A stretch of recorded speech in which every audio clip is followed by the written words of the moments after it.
We've got big points to hand out. We've got a feature race coming up. We go green from Sonoma. Good jump by Atkinson. Swindell, oh no, I say that, and it looks like Atkinson's been turned around in the Yokohama car. Absolute carnage. The entire field behind P3 is into the wall. Well, that means that, well, Baccarud, I think, is at the front of your field. So, yeah, so it looks like Andreas Baccarud leads incredibly, and we're just trying to figure out who is behind. It looks like Sage Karam has made his way to second, just like Daytona that we had for round number one. Kevin Swindell in third. Behind them, I just saw Connor Martell. There he is in shot. Scott Speed is out of the race. That's critical for the championship. It certainly is, and this is the opportunity that Sage Karam needs. Oh, we've lost Brendan Semenuk as well from this race. So two drivers retiring, so we've only got 8 cars out there right now for this one. 10 laps of action here, and well, that was a dramatic start. And here's a replay going on. So this is of the start. Just as we're hearing that, we think Martell's taken the Joker, and he's into the first position.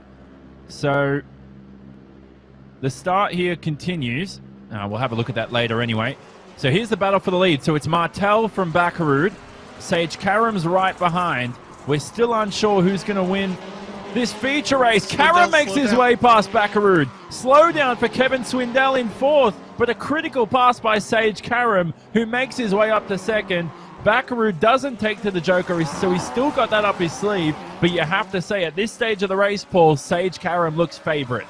He's certainly a strong one, that's for sure, as they head into the carousel once again, sliding this car through. So Connor Martell, as we mentioned, he's taking the Joker. You can see that in the banner on the left-hand side. The Joker symbol is lit up, meaning he's taken that Joker lap. Right now, the question is here, and, well, the question here for you, Jonathan, is when do you take that Joker lap? Well, Sage Karam's pulling the trigger. He's going now. Good decision, I think. Karam to the lead, and he might never look back as he takes the lead from Connor Martell. We are watching here. Is that Tyler Meninga, I believe, as he heads over the jump and across the start-finish straight, right behind Chris Atkinson. Chris Atkinson, remember at the start, I wasn't sure if it was definitely him. There's only one Yokohama car, but he had a bit of a technical issue, Paul, so he may have been blinking in and out, which caused the drivers to wreck around the Aussie as our race leader makes his way through. Look at the lead advantage he's got on Baccarud. And remember, Baccarud's yet to take the Joker, and he's still going to save it, I think, for the final lap. Yeah, I think that's the only thing that Baccarud can do right now is just try and close up as much of a gap as possible to Sage, and to try and get that to a minimal gap. I mean, it's what, about 3.5 seconds at the moment, as we're seeing Martell, and that's Karam then. That's the moment that Sage Karam took the lead of this race. Recently got engaged in July this year.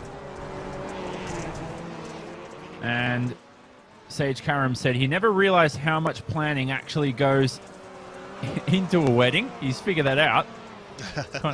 And so this is a mistake there, right there. Conor Martel, that's how he ended up in third place here, and that's how it allowed Andreas Bakarud into second.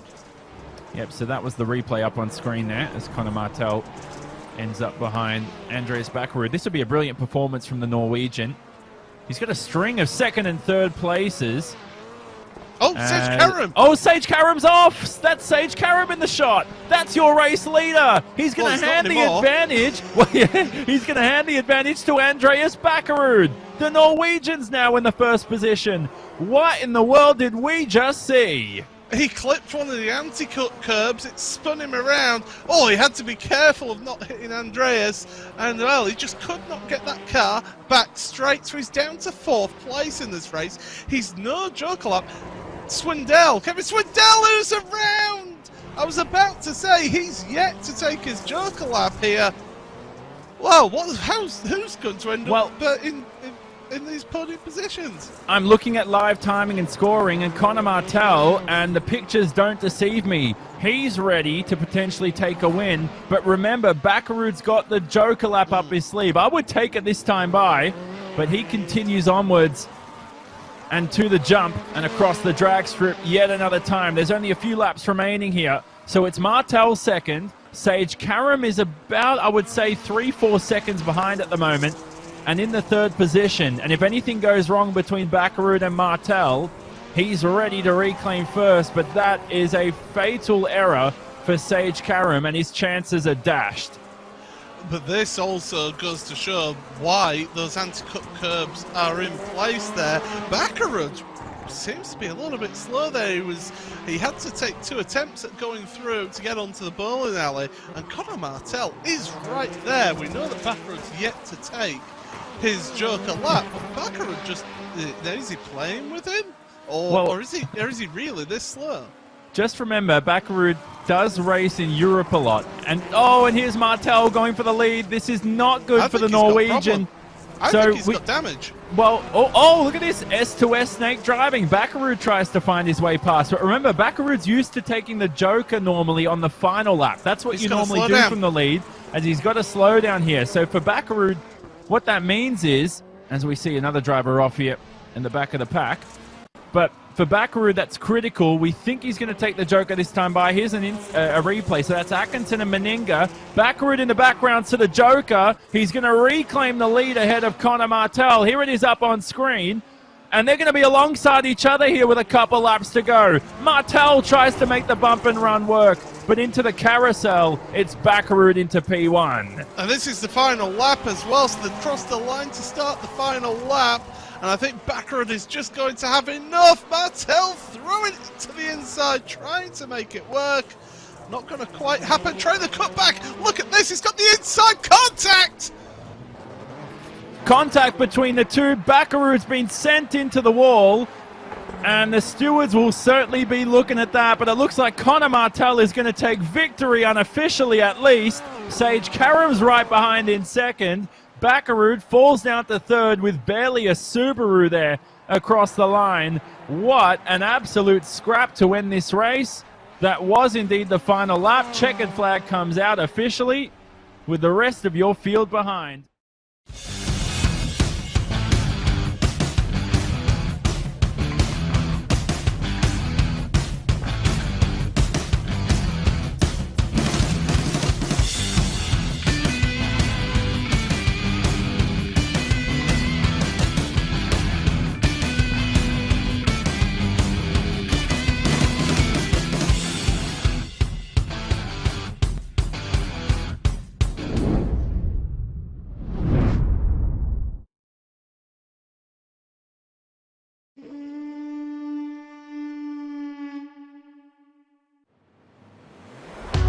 Wherever you are around the world, strap on tightly and enjoy the ride.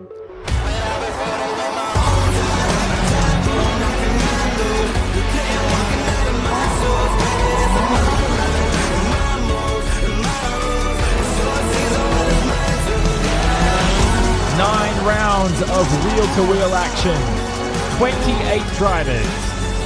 This is the iRacing Rallycross World Championship.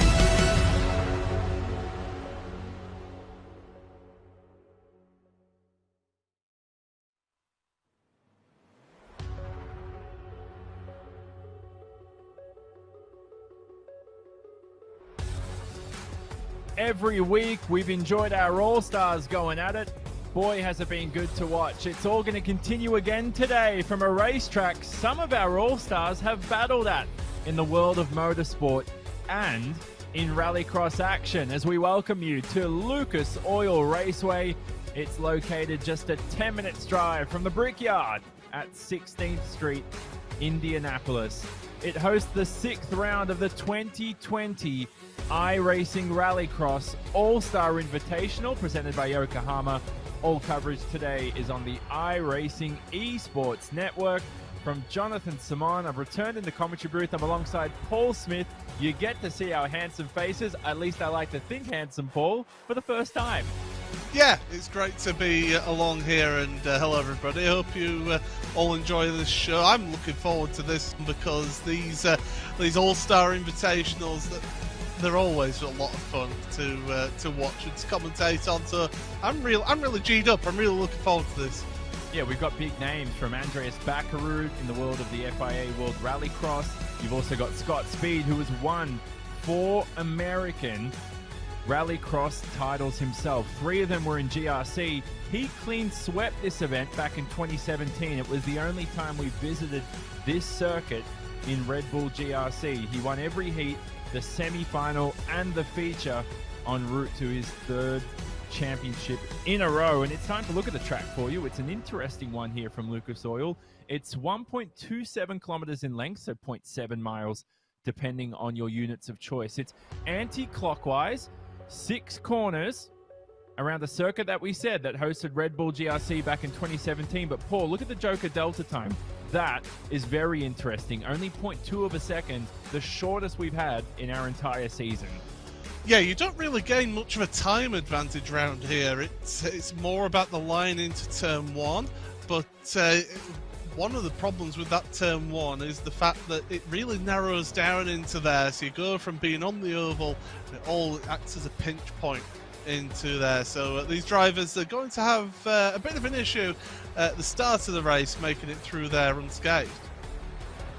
The 52% asphalt, 48% dirt split. It's the closest to having more than a 50% dirt split. But as we visited at Sonoma, Sonoma's the only circuit where it has more than that 50% dirt split. It's an interesting one, Lucas Oil. Some of the drivers think it's one of the easiest to overtake at out of all our venues on the Rallycross schedule. Others argue differently, especially turn 1, where we saw Mitchell de Jong, who's going to race in our Sim Racers World Championship in an hour. Paul, when he raced here in 2017, he was involved in an accident with Chris Atkinson. And don't forget, Chris Atkinson is in our All-Stars field here today.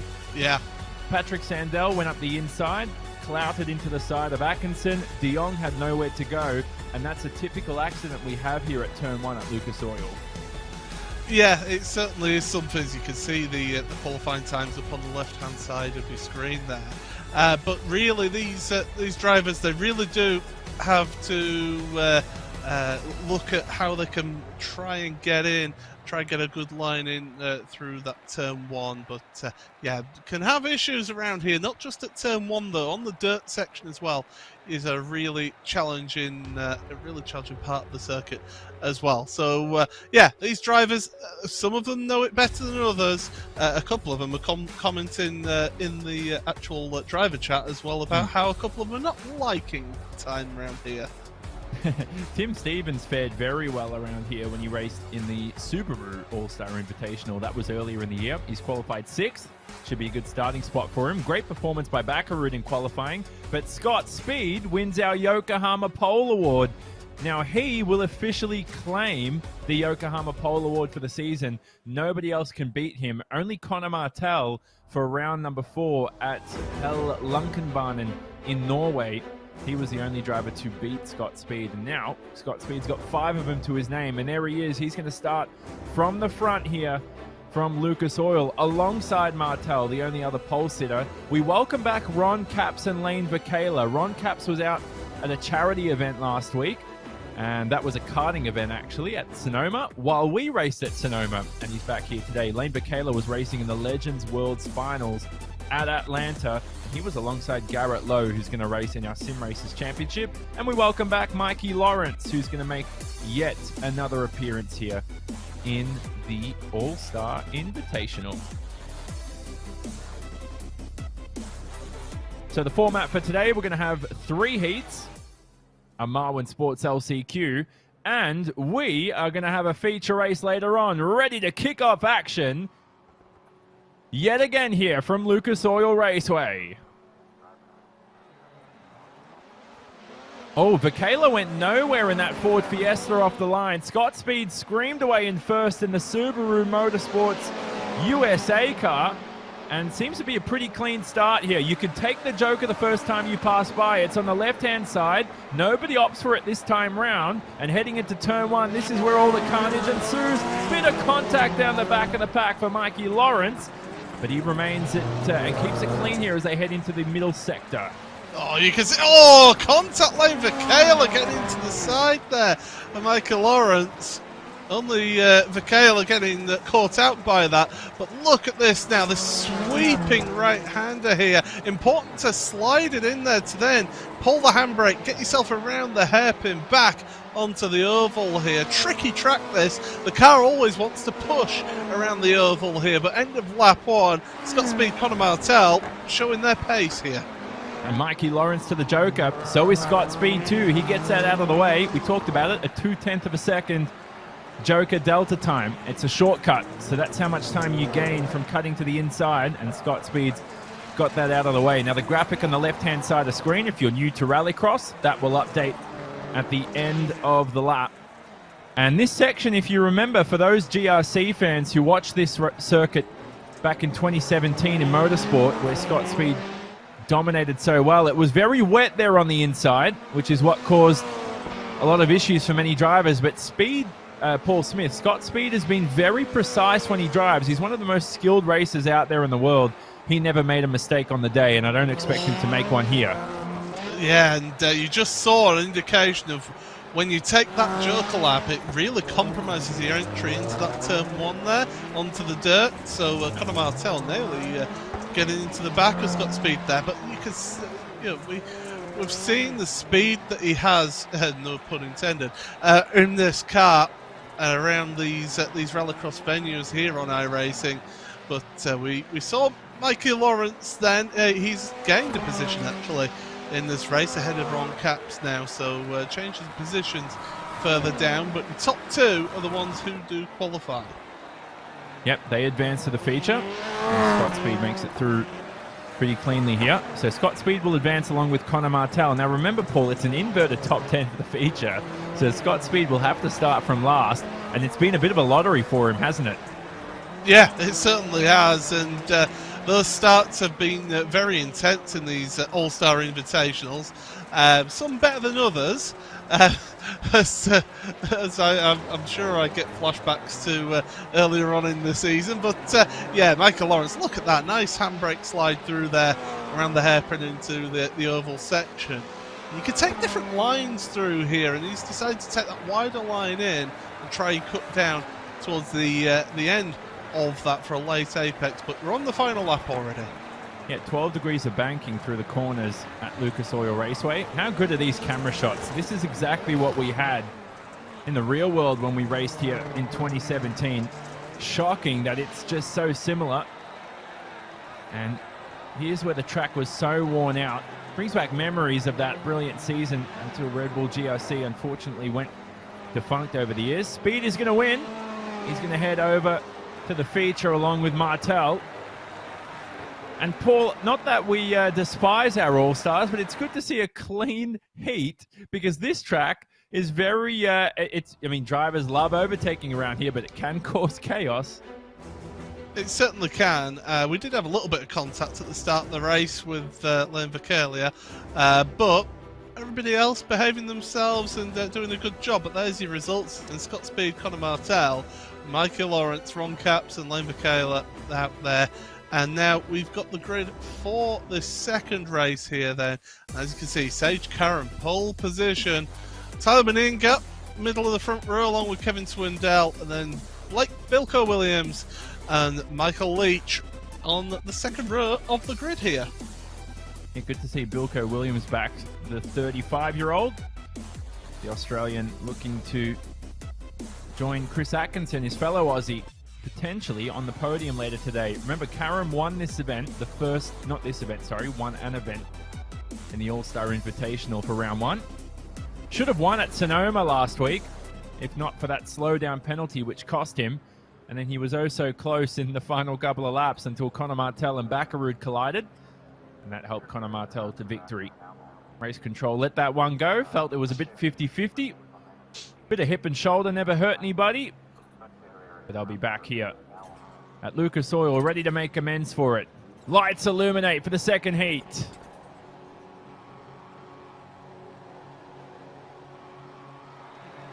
And we go green from Lucas Oil Raceway again.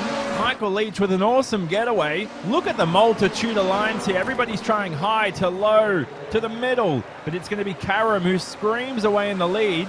Bit of a drag race here between Meninga and Swindell. Nobody opts for the Joker yet again. Yeah, that is a bit unusual, but with it being such a short Joker and with it being such a tight entry into the dirt section, I'm kind of not surprised actually. Yes, it gives you the inside line, but you are slower through that corner when you take the Joker. Yeah, and it can cause a bit more of a bottlenecking. So the lead so far is with Karam, as we said, and it's Swindell. You can see in the white Subaru. Oh, some drivers taking a multitude of lines through here. I think I saw Michael Leach was just bullied off and shoved off into the infield. There he is on screen. So he's in fourth position. Believe it or not, he's not last. Bilko Williams is somewhere there behind. And a couple of drivers head to the Joker. So I see Meninga to the Joker, Michael Leach to the Joker too. Here's your lead battle. These two haven't taken the Joker lap. It's great to see how close these two are. Kevin Swindell has actually come on quite a bit, I feel, through this All-Star Invitational service. And yeah, this is certainly showing a good effort out there. Sage Karam, though, we know how quick he is in this IRX event, and he's certainly showing a good showing here. Will he take to the Joker? Yes, he does. Yeah, he does. So that's going to update at the end of the lap. It won't update this time by. And here is your IndyCar driver, Sage Karam, who has so much experience in open wheelers, and believe it or not, raced in America's Rallycross. So Rallycross is not something that's entirely new for the American, who recently got engaged here in 2020, and he flies over the jump. This is a cracking scrap for two transfer positions as Swindell and Meninga all scrap for it. Now Meninga's made a mockery of turn number 4. They head to the turn 5 hairpin. He's got some work cut out for him here.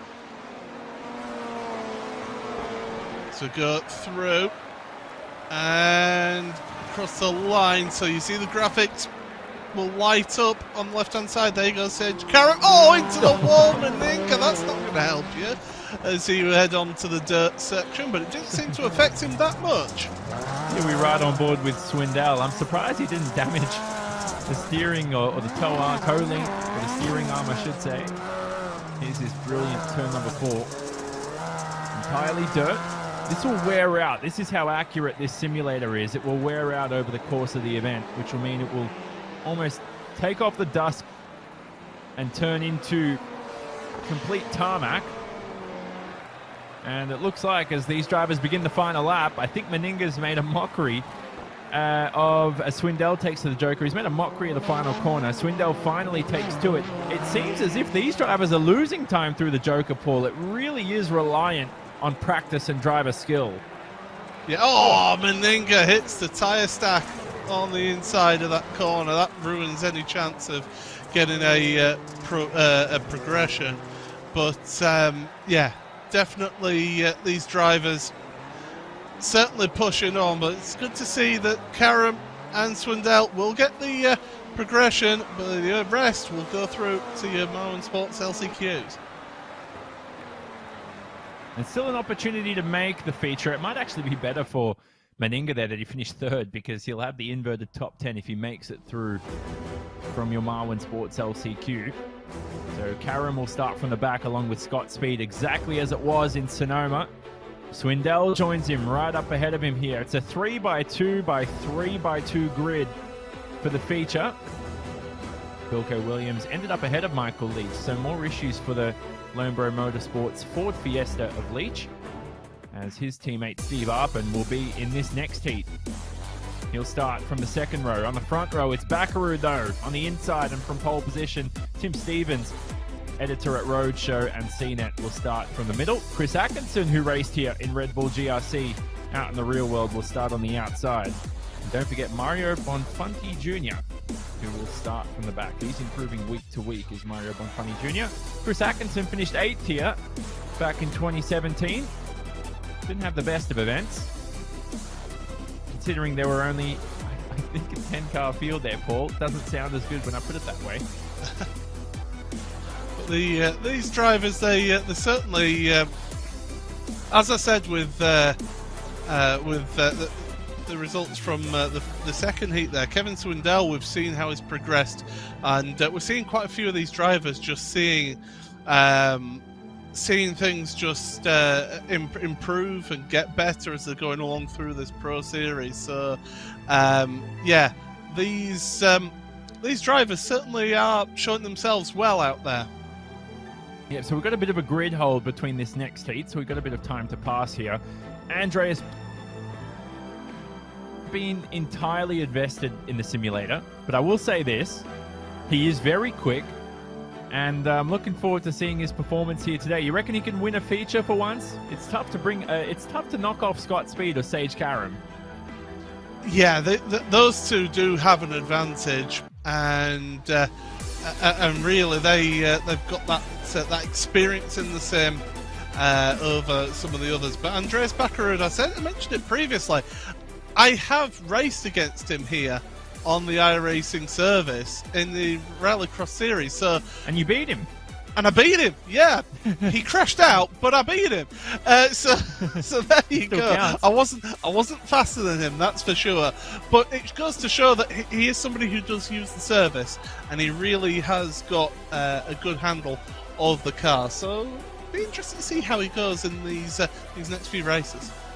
Really hope he wins a championship sometime soon out in the FIA World Rallycross Championship. We'll see if he can get it done. Andreas Baccarud is one of the best out there. But how will he go here in our final heat of the day? So we're about to go here. Lights illuminate from Lucas Oil Raceway for the final heat. Away here, Bonfanti Jr. was slow off the line, but the rest of the four begin to scream into the banking. And into the final corner, Bonfanti Jr. collects Chris Atkinson. Chris Atkinson is turned around to the back of the field. He won't be pleased with that at all. Nobody heads to the Joker the first time round. So it's Baccarud from Stevens, from Arpin, and now Bonfanti Jr. into the side of Steve Arpin. He forces his way past into third. Yeah, it's a bit rough and ready as this one, that's for sure, as we're heading on up over the jump for the first time in this race. Bonfanti Jr., he's been watching, I think he's been getting the Rallycross tapes out and seeing what works and what doesn't work. And he's thinking, oh, they use the chrome horn on the front of the car. Okay, I'll start using that. He gets involved there with Arpin, and Arpin actually with the low line. Oh, and I think he's got a slow down penalty. Yeah, good stuff from Arpin too. It was a good pass. He made one similar here when he raced in 2017. To the Joker is Baccarud. There he is. And he should appear back in first. Tim Stevens fared well here, like we said, in the All-Star Invitational earlier in the year. So no surprise he's doing well here with some more track experience and seat time. What a camera shot that is. I love it, as it swings itself. And we see the exit of the jump here. Every North American circuit has this jump. Even Hell Lunkenbahnen has a jump. It's very slight. But I do like these GRC jumps, Paul. They're quite exciting. They're quite aggressive, aren't they? But as they head on to the banking once again, yeah, these drivers, they've got to compete with that. They're all in matching setups, though, so it's not like it's, this driver's got a better setup than this other one. It's all set on the just one same setup for all these drivers. So it's all about driver skill and how the drivers adapt to the simulator. We should mention too, Bonfani Jr., for those that don't know, he suffered a serious accident back in 2006 at just 17 years of age. It left him as a quadriplegic, so it's good that he's at least racing today, as I see Atkinson in the Team Yokohama car turned around once again as he tries to make his way past the Marwin Sports driver. I think that's day done for these two. And I think Arpin's too far behind to take a transfer spot from the top two. Yeah, we can see Becker and Stevens have already taken the Joker lap here. Oh, into the wall there! My goodness. Not really the best approach on the exit of the final turn. Oh, he's having issues out there, is your Marwin Sports driver of Bonfonte Jr. So he's down in fourth. So transfer position. Backerud first, Stevens second. That's all done like we said. Backerud, who's just celebrated his 29th birthday a month ago, will be looking to take yet another heat win. And the Norwegian, would have loved to see him actually race at Hellankenbanen. You know, the first time I saw that racetrack, Paul, on iRacing, I got to see it with Andreas on the racetrack. And I'm not kidding, within the first 20 seconds of loading the track on the iRacing service, he absolutely launched it into the Joker, and I was sold. It was by far my favorite circuit on the service. Yeah, certainly he enjoys that, but coming around for the final time, you can see how the dirt is getting really worn down to the asphalt, but Backerud to take the lead and to win even. Yep, so he'll start from the back with an inverted top 10. And just like Johan Harth and John Robertson, he ends up celebrating with God knows what that is, but it's a good one. Tim Stevens joins him in the feature. So that's it for our heats. Everybody else behind is going to head to your Marwin Sports LCQs, including Canadian Steve Arpin. Hopefully we get to chat to him after one of the races this season. Steve Arpin is a very good guy who's racing for Lonebro Motorsports. And Chris Atkinson still clawed his way back to Mario Bonfani Jr. at the end of the day. So here is your grid for the Marwin Sports LCQ. Mikey Lawrence starting on the inside. Meninga from second. No break for Steve Arpin. He starts on the outside of the front row. Second row is only two drivers, and that's Ron Capps, your drag racer. As we always like to say, and to be no cliche, he should be very quick off the line, being a drag racer. Bilko Williams starts alongside him. Mario Bonfani Jr. there on the third row, along with Lane Vakela, who makes his return to the All-Star Invitational. Michael Leach up there too. And with your top four advancing to the feature, I really like Chris Atkinson's chances. He is very handy in not only the simulator, but in the motorsport world too. Yeah, he certainly is handy in these cars, but we'll have to see how he gets on from towards the back of the field. But here we go, the start of your Marwin Sports LCQ. Top four advance. More than half the field will be disappointed. The minority will be happy at the end of this one. We go green for the Marwin Sports LCQ. So a good getaway. I'm watching Atkinson from the back. It looks good. Ron Capps is almost turned around. Michael Leach somehow keeps that Lonebro Motorsports Fiesta pointing in a straight line. Everybody screams to turn number one for the first time. This is the difficult part. The most cars we've had yet in an LCQ. Oh. I'm not sure who's into the barrier. Bonfani Jr. is, and a whole lot more. Oh, there's even more contacts happening further down. Lane Fakela involved in that one as well. To the front of your field, Bilko Williams is ahead of Mikey Lawrence, but Michael Leach is right there with Steve Harpin. Steve Harpin's made a mockery, I think, of turn number 4. And too wide, 3 wide for the lead here. Potentially, I was going to say 4 wide, but that's not going to happen because somebody's into the wall, and that's Mikey Lawrence, and he collides with Ron Capps. Somebody needs to tell these guys to keep it clean because top 4 will advance, and we don't want at least 7 DNFs. We need 4 drivers here. Joker for Atkinson. Let me tell you this much. Atkinson's from last on the grid to second. That's incredible. It shows what Chris can do out there. Michael Leach almost costing himself on his own a transfer position. He doesn't need to fight too hard with Steve Arpin here. They've got a bit of a gap behind, so he doesn't need to defend too hard from behind. But Chris Atkinson battling with Bilko, and he's going to go into the lead. I feel like I need to buy a lottery ticket. No, Oh, I no! don't, because Atkinson's turned around. He collides with Bilko Williams, and that is a disastrous accident. I expected him to get launched. Probably a good time to take the Joker too, considering your car was almost forced to as you were spun into there. Now, this is bad news for Atkinson. The car's essentially damaged. It looks like it.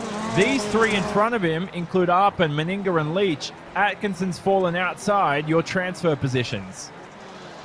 Well, let's see. Can Chris Atkinson make back the time here in the second half of the race? But somebody who's laughing all the way to the bank is Bilko Williams at the front of your field. Tyler Meninga now down the inside of Michael Leach. Leach trying to get the cut back there down the inside in the Ford. He's going to the Joker. Arpin, sorry. Steve Arpin. So, mistake from Meninga, but Arpin not able to take advantage. Boy, it'd be good to see Steve Arpin, the Canadian, in a feature. As we said, he raced here back in 2017. He's picked up a few wins in GRC action. He finished on the podium here, essentially. Finished third in the feature in 2017. And he's quite handy around Lucas Oil. Who's this fighting here? It's Bilko Williams and Meninga. This is for the lead.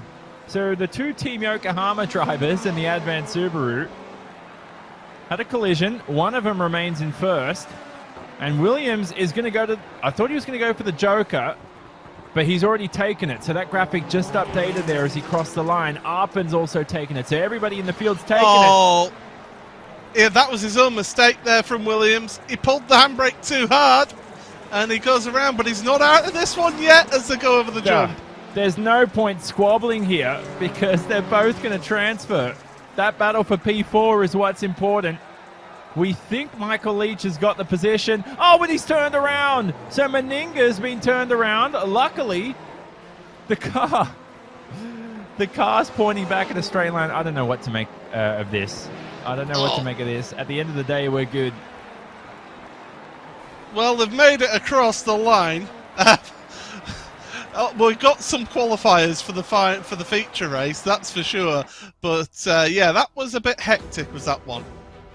All right, so we've got two Lone Bro Motorsports cars that make it through to the feature. Atkinson ended up falling behind Ron Cap, so there's probably more drama for Atkinson. He had a bit of a Scott Speed day in terms of luck. You know, Scott Speed's had some bad luck in this series in a couple of rounds. And then Bilko Williams, that was a solid Team Yokohama Subaru because it felt like he collided with at least a few things and still ended up making the feature. Tyler Meninga for Heatwave ended up in second, and he'll transfer too. So goodbye to everybody else, including Lane Bakayla, Mikey Lawrence, Ron Capps, unfortunately, in his return. That's his day done. Didn't see much of him today, but when we did, he seemed to be drifting, seemed to be turning around. He'll be used to pointing that car in straight lines. The Don Schumacher Racing driver will be preparing for Phoenix next week in the All-Star Invitational. So, ladies and gentlemen, we have got a feature race after this. It's going to be a cracker. It's going to be a good one. It's going to be a thriller. It's all coming up on the other side of this.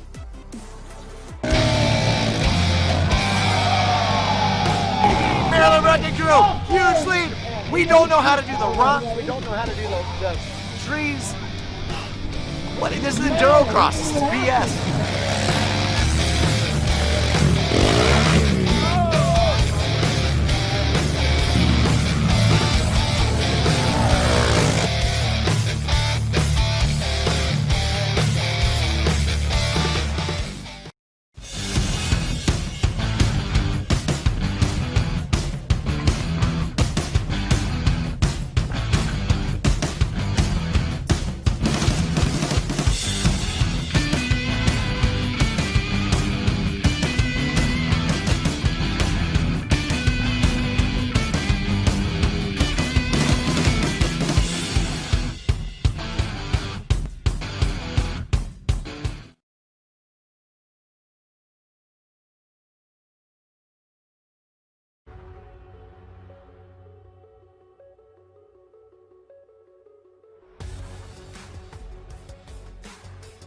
So welcome back here for the All-Star Invitational. Paul, what did interesting comments.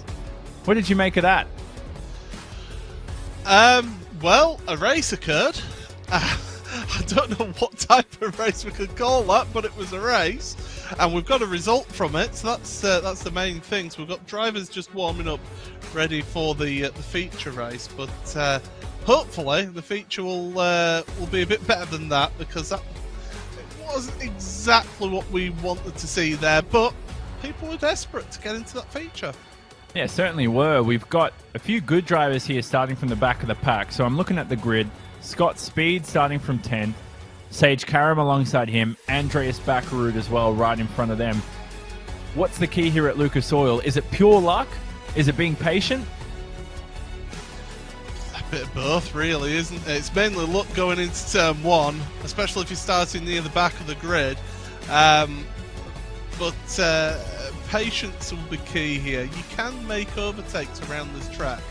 That's what you can do. So yeah, it is possible. Those drivers will try and get through as quickly as possible, though. They've got 10 laps to do it. Can I also point out, mate, you seem to be at the Lucas Oil circuit right there in your background. Can we have another look at that, actually? Paul Smith is officially visiting, as I can see, at Lucas Oil Raceway, and it's a track, Paul, that you can subscribe to on the iRacing service using the recent Black Friday sales. Yeah, absolutely. The Black Friday sale is all the way through to the 3rd December, and it's a really exciting time for people. If you're a new member, if you've never had a membership before for iRacing, and you're thinking, hey, I want to do this, 50% off memberships. So make sure you check that out.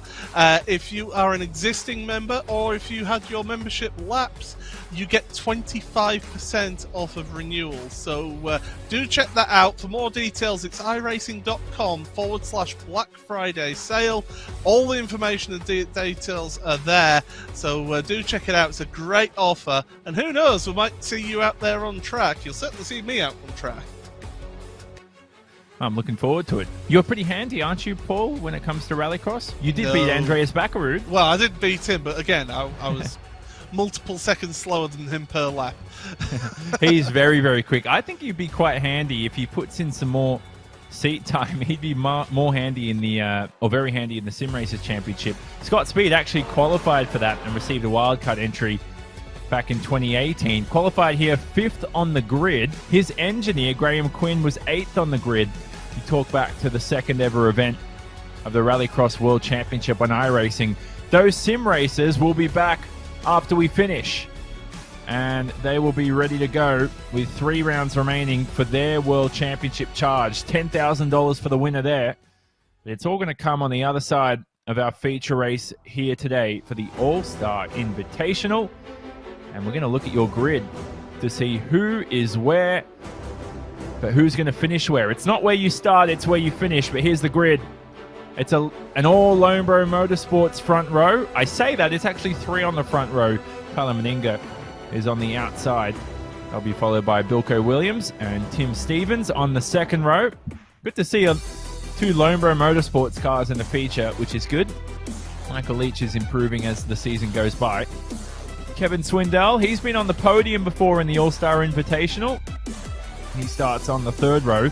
Now, alongside him are Connor Martell, race winner from last week, Andreas Backerud, who he collided with on the final lap with just 2 corners to go. Then you've got Sage Karam, race winner this season as well, and Scott Speed, who is leading the championship. Now, with 5 rounds that only count to a driver's score, this will be the first that drivers can take as a drop round. So ready to go here for the final feature race of the day. It's 10 laps of action. 1 joker available for the drivers. We're going to go green as soon as those lights disappear.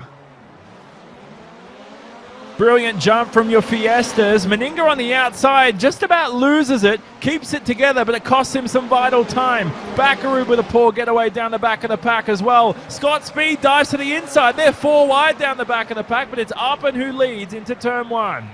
As we've got a couple taken to the joker. Sage Karam's got involved. Oh, there's all sorts of shenanigans happening down onto the dirt. There's Kevin Swindell is around. Bilko Williams has dropped back as well.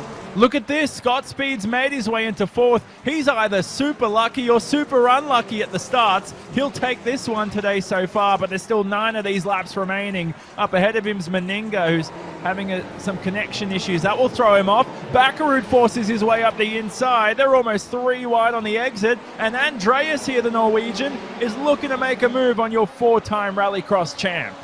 Arpin and also Meninga taken to the Joker this time by... Oh, Arpin's hit the wall! And look at that, Meninga to the inside, but Speed gets him around the outside. Oh, Scott Speed again. I told you, he either gets super lucky or it's unlucky. And today he's into 2nd after a couple of laps. Can't say the same for Sage Karam, who's in 8th. Bakkerud's turned around at the exit of the jump. Oh, and he's punted. Well, Paul, I tell you what, that is a Mario Kart Ultra shortcut is what he's taken right there. he got some assistance there, that's for sure, but he will get a penalty for that. The iRacing service will give a penalty for that, that's for sure. But yeah, this certainly, that was interesting. He lost it over the jump, though. That's where he lost it. Oh, his Speed gets punted now. He's in the grass. He's going to be an expensive lawnmower right here. Watch your rejoin, Scott. Oh, that's not the best rejoin there. And now Sage Karam's moving his way forward in all of this. And they all head through over the jump. I'm not sure how this race is going to end, but Andreas leads. Michael Leach 2nd, Tyler Meninga 3rd. Scott Speed, though we know, is quick when it comes to pace. Everybody's trying to shove their way past the American Scott Speed. Speed stopped. And Speed stopped. And I think his day's done. He's not going to make up the time from there on in. And so I think that's day done for Scott Speed. So I talked about his luck. I probably shouldn't. Bit of a commentary curse, but that's benefited Sage Karam, who's now into 4th. Interesting that Andres Bakkerud is still showing in the lead of this race, by the way. Does he have a penalty? I would be amazed if he didn't end up with a penalty from getting assistance over the wall. Talk about that, Paul. So that would be added at the end of his race time as we potentially watch a yes. battle? Yeah, absolutely. It could be like a 15-second penalty gets added. So Michael Leach and Sage Karam now down the inside of Tyler Meninga. Meninga's going for the cutback here.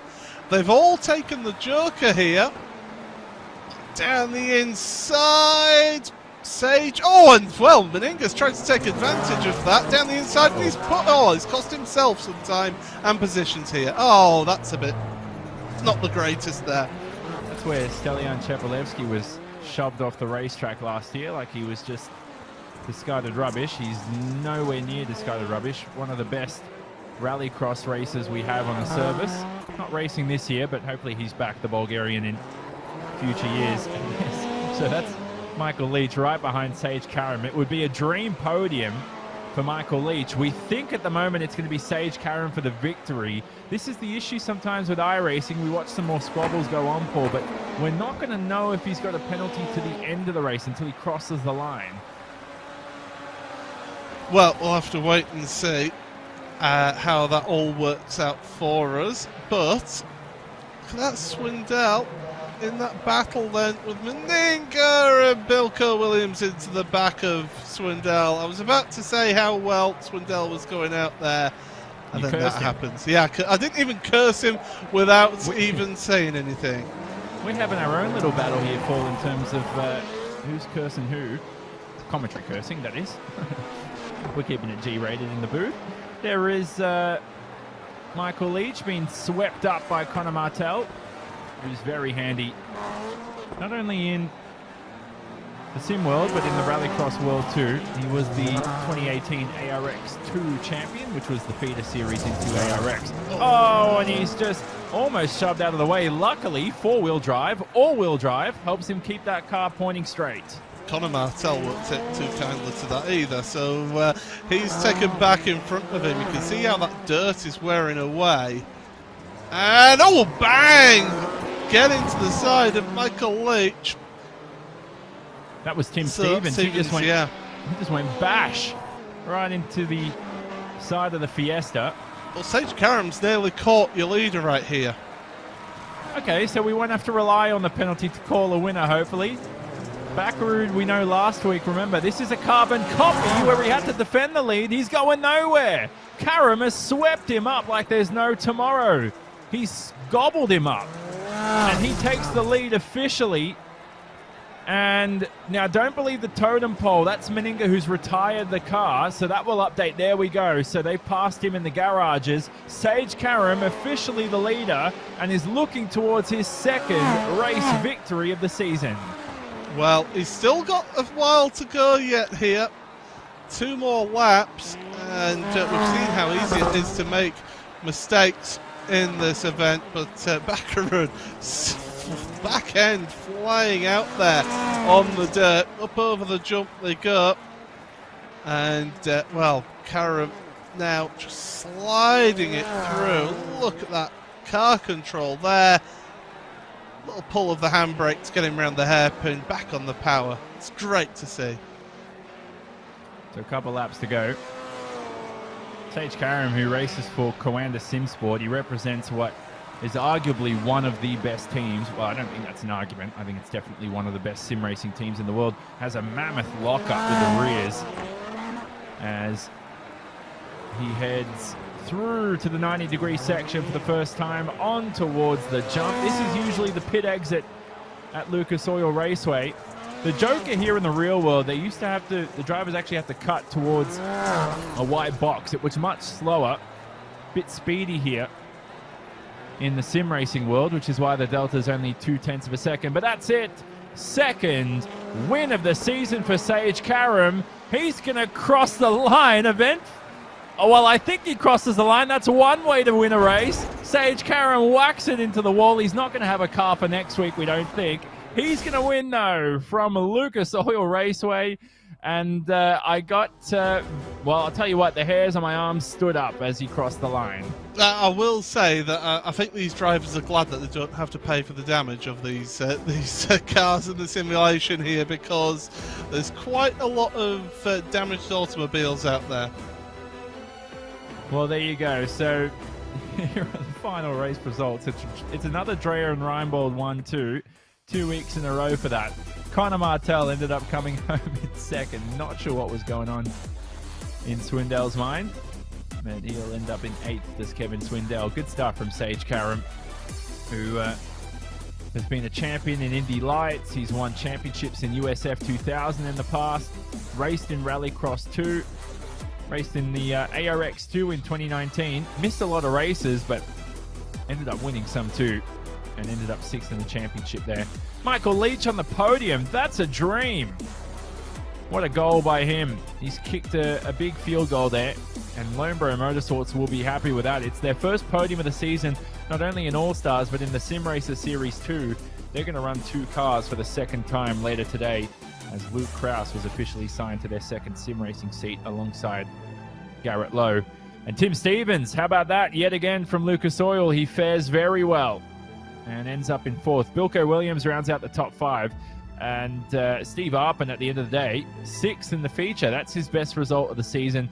Baccaroon. Now, is that a penalty confirmed, Paul, for Andreas Baccaroon? Yeah, it is, yeah. It was applied afterwards by the simulation. So because he got assisted over the wall and it gave a massive cut of the course, the simulation has automatically added a penalty to the end of his race results there. Yep, so then you've got Swindell, Meninga, Scott Speed with a DNF. He could have won this race, so I'm not really sure what happened to Scott Speed, so we'll get some word on that later on. But that was your feature race for the All-Star Invitational. And we're going to speak to your top 3 soon. And I always like speaking to Sage Karam. We've been speaking to him quite a bit during the season. Paul, he's somebody as well that you've met in the real world. You met him at the Sim Racing Expo, and he's quite a good chap himself. Well, not just the Sim Racing Expo, I also met him at the Porsche Sim Racing Summit as well, and that was it. He's an amazing guy. Had dinner with him as well, along with the rest of the Racebot crew. But yeah, we had a good chat. We talked about American football, and yeah, he's a nice guy. But yeah, it's always great to speak to Sage after one of these events. Yeah, it certainly is. So we talked about Sage, who is so accomplished in his racing career. He's competed in 7 Indy 500s, most recent as this year as well. And we're going to speak to him on the other side of this. So we've got your post-race interviews coming up. We'll speak to your top 3. We'll speak to some others too, and we're going to preview our sim racers because they're coming up in their World Championship event. We talked about it, $25,000 worth of series cash and prizes. Who's going to take all of that home? 3 rounds to go. Who knows? Take your driving to the next level at Dirtfish. Gain confidence behind the wheel of an all-wheel drive Subaru STI or rear-wheel drive BRZ. Get sideways with skills on gravel, mud, and tarmac. Dirtfish offers programs for every driver. Visit dirtfish.com for details. Today's new cars have upwards of 100 computers in them and a dashboard rivaled only by a commercial airliner. But wouldn't it be nice to really know what all that does for you? At Roadshow, we demystify the world of modern transportation with reviews of your next car, the latest news on what's changing the industry, and videos covering every screen and every new feature you'll encounter in the driver's seat. Get informed, get smart, and get going with Roadshow.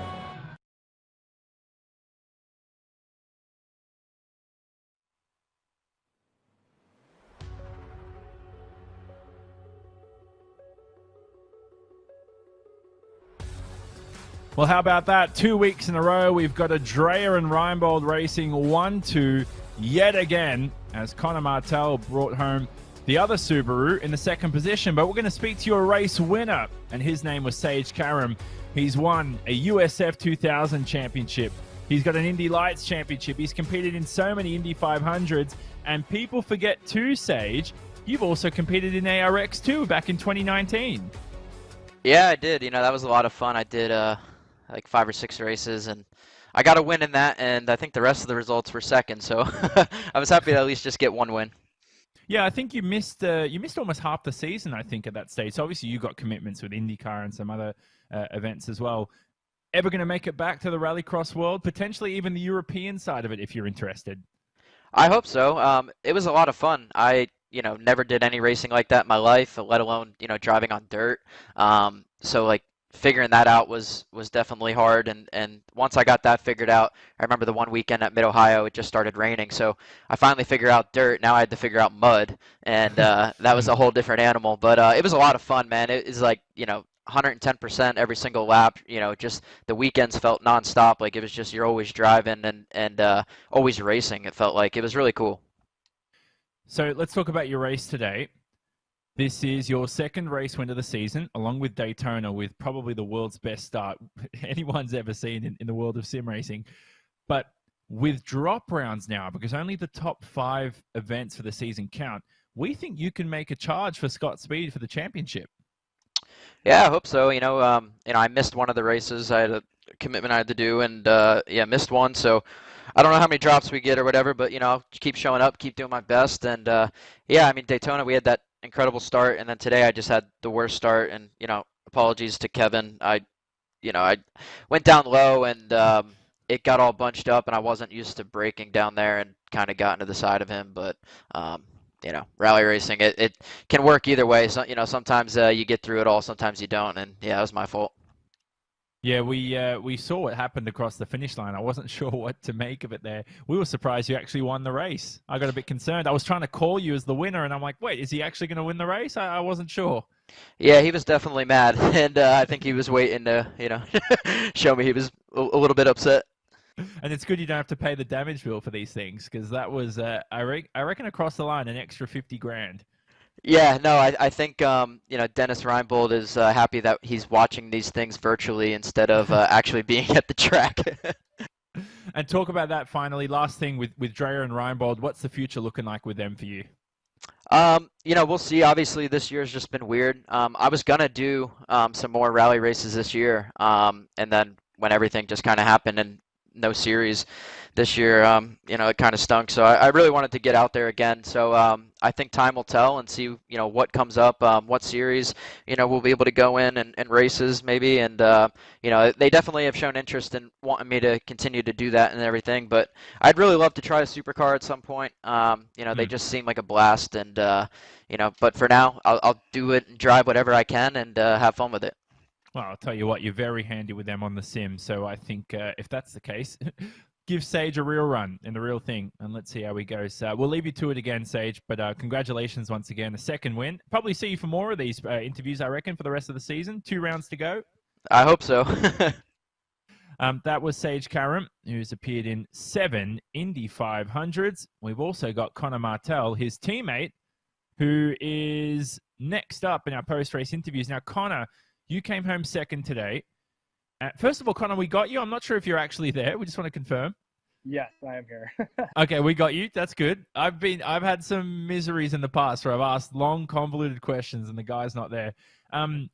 Your race, where do we start with that one? Because there was so much action going on. I'm not sure how you made it to second. I honestly couldn't tell you either. The start was not as great as I wanted to. I had a really good start and got in between the lane ahead of me, and I kind of backed out of it because I knew it wasn't going to end well. Me and Sage got into each other a little bit, and then I went to go joker, and I saw that Scott was right on the inside, so I basically backed out of that as well. And I got in.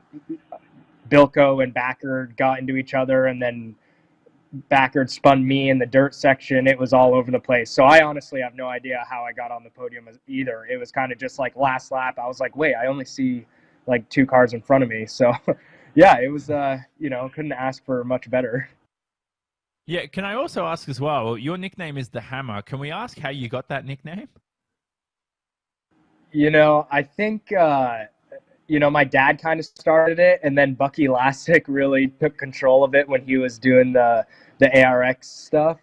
And so it was kind of just like he would always call me by the Hammer. So I think it kind of just stuck from then on. And I think it's a pretty good nickname because usually when I pass, it's it's a pretty aggressive pass. Now, last week, did you speak about, not only are you obviously a motor racing driver out in motorsport too, but aren't you also working during the week? Can you talk about that for a little bit?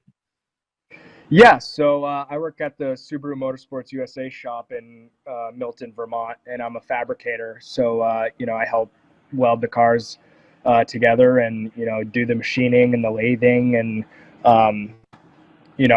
I used to be a mechanic there as well, and I've kind of hopped around from each department. So it's really cool because I have so much knowledge about racing, but I also know what goes into building the cars. And I know, when I do rallies, if I needed to, I could basically fix anything on the car. So overall, it's a really cool, awesome opportunity I have to, progress my skills and learn more about racing in general.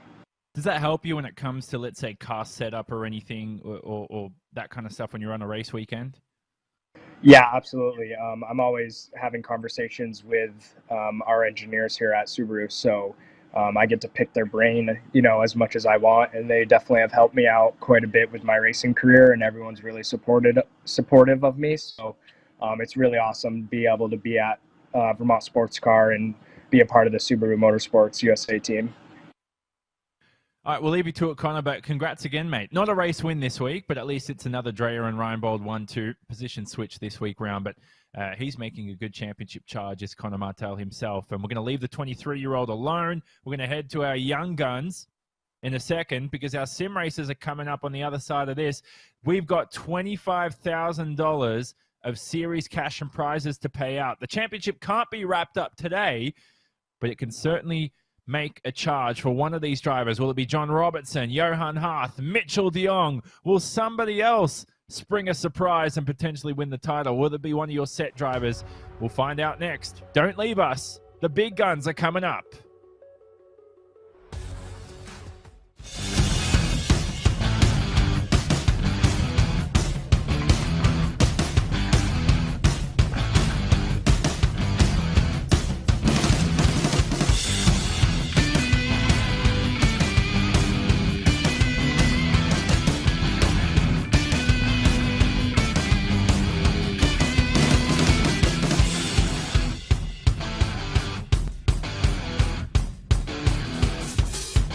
You're driving to the next level at Dirtfish. Gain confidence behind the wheel of an all-wheel drive Subaru STI. or rear-wheel drive BRZ. Get sideways with skills on gravel, mud, and tarmac. Dirtfish offers programs for every driver. Visit dirtfish.com for details.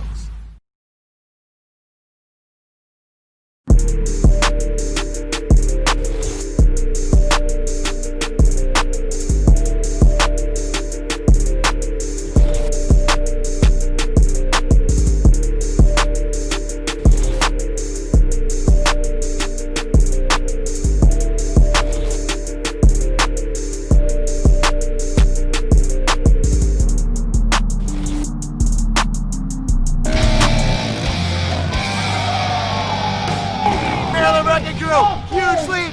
We don't know how to do the rocks. We don't know how to do the trees. This is enduro cross. This is BS.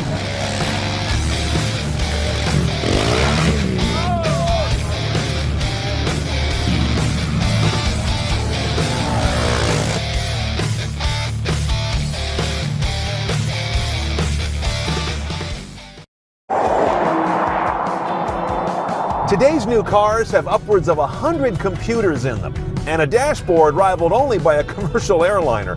But wouldn't it be nice to really know what all that does for you? At Roadshow, we demystify the world of modern transportation with reviews of your next car, the latest news on what's changing the industry, and videos covering every screen and every new feature you'll encounter in the driver's seat. Get informed, get smart, and get going with Roadshow.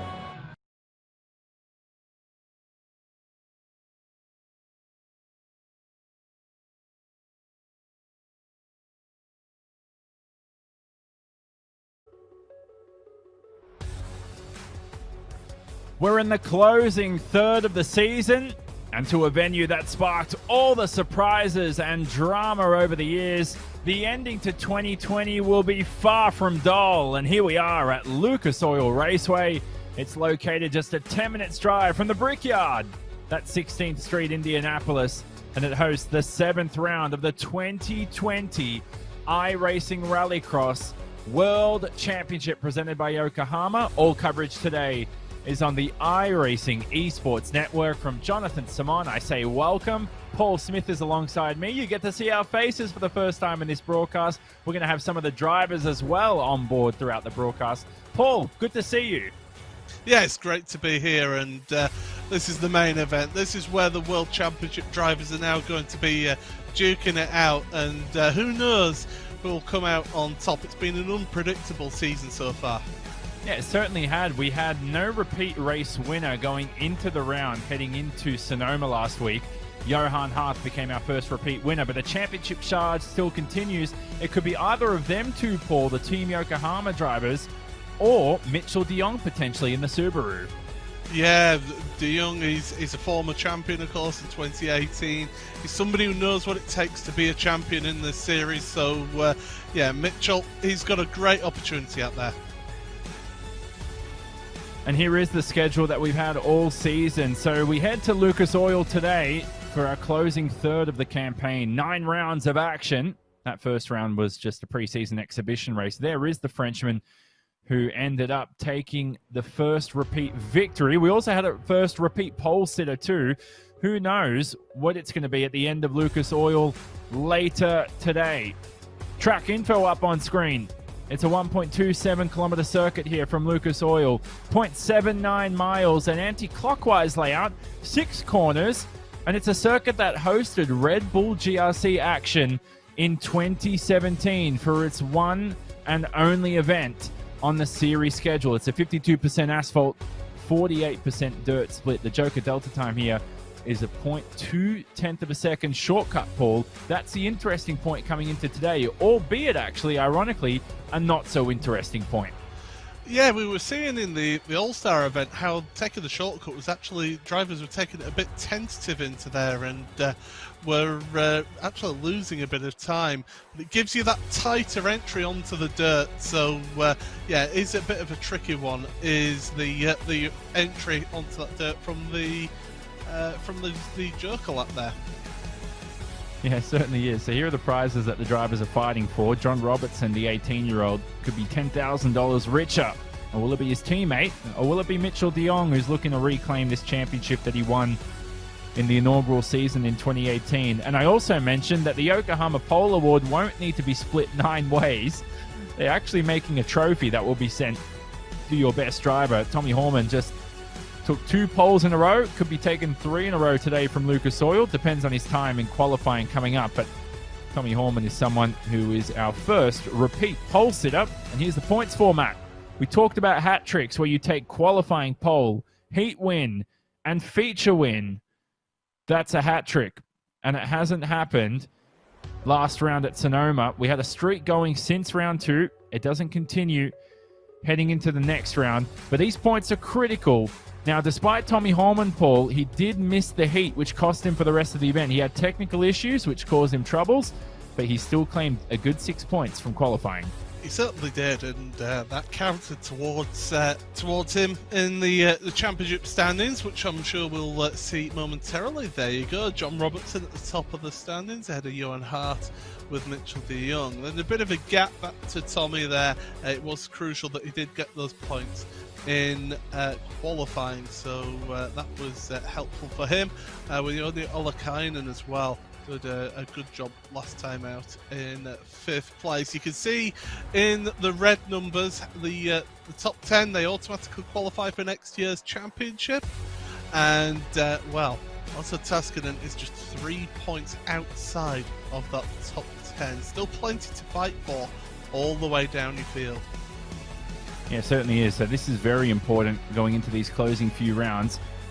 And we will have a look here at your format for today. So 4 heats, 5 laps of action, the top 2 advance to the feature. That gives us 8 drivers in that feature race final.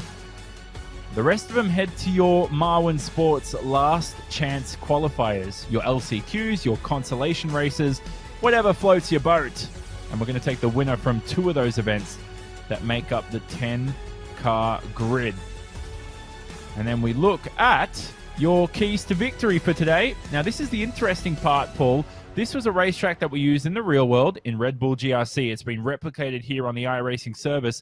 And Mitchell de Jong, who's vying for another championship, he had an accident here at Turn 1, which cost him an appearance in the feature in the real world. He ended up joining the commentary booth instead, which we hope he doesn't do today because we want him to be racing. But that bottlenecking at Turn 1 is quite an issue.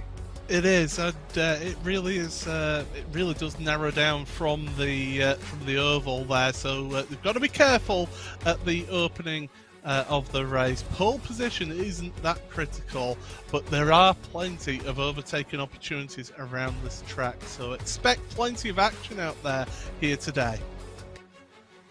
And for the first time this season, we've got not only Paul and I and our handsome faces on the broadcast. Here we are. I'm looking at all the drivers. So we've got Johan Hart joining us, John Robertson and Mitchell de Jong. They're top 3 in the standings. And hey, why not have Williams Esports driver Josh Fox? He's representing the handsome Williams Esports squad this year. That's your mega wall. And we're going to continue on. And we'll show you some of those drivers. Should have more joining us for the final couple of rounds. But we're currently in qualifying. I love qualifying because it's intense. It's important for the likes of Mitchell de Jong, who has never taken pole position at Lucas Oil Raceway. He's never taken at Lucas Oil Raceway, but as of right now, he's at the top of the standings. But it is extremely tight in qualifying. There's just 2 1,000ths of a second between himself and Johan Hart out there. So definitely Mitchell and Johan are so evenly matched in this particular event. Yeah, so Mitchell de Jong, this will be a second pole position of the season, and Team Yokohama will now have to make a second trophy if it ends this way. He did take pole for the first round in Norway. Didn't end up winning that event. And we welcome back Bo Albert, the Australian. It's now 6 o'clock in the morning. He's probably been up for a few hours.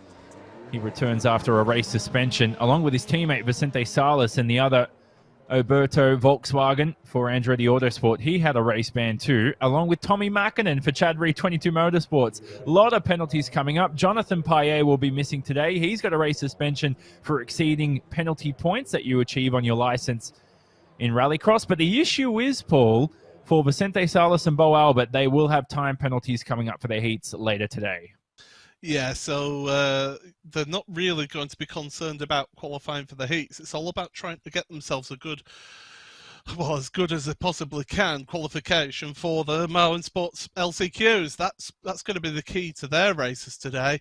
But yeah, once again, qualifying just throws up a little bit of a curveball here and there.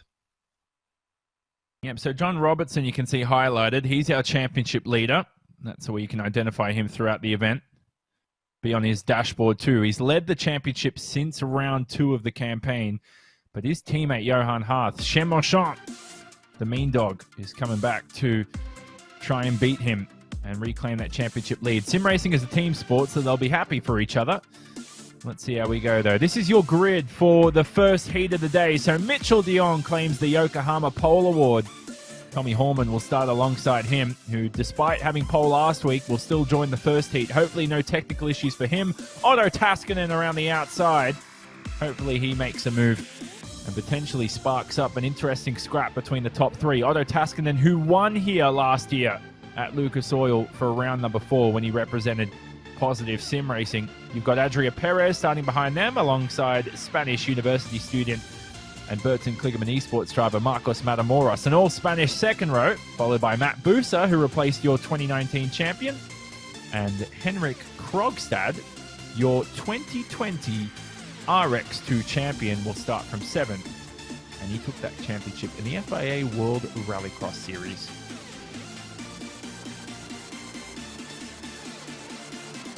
So, Paul, the first time that de Jong takes pole position here from Lucas Oil. Now, in terms of race wins, he last won here in 2018 for round 2. You think he can do it again? Well, you never say never. Lightning does strike twice.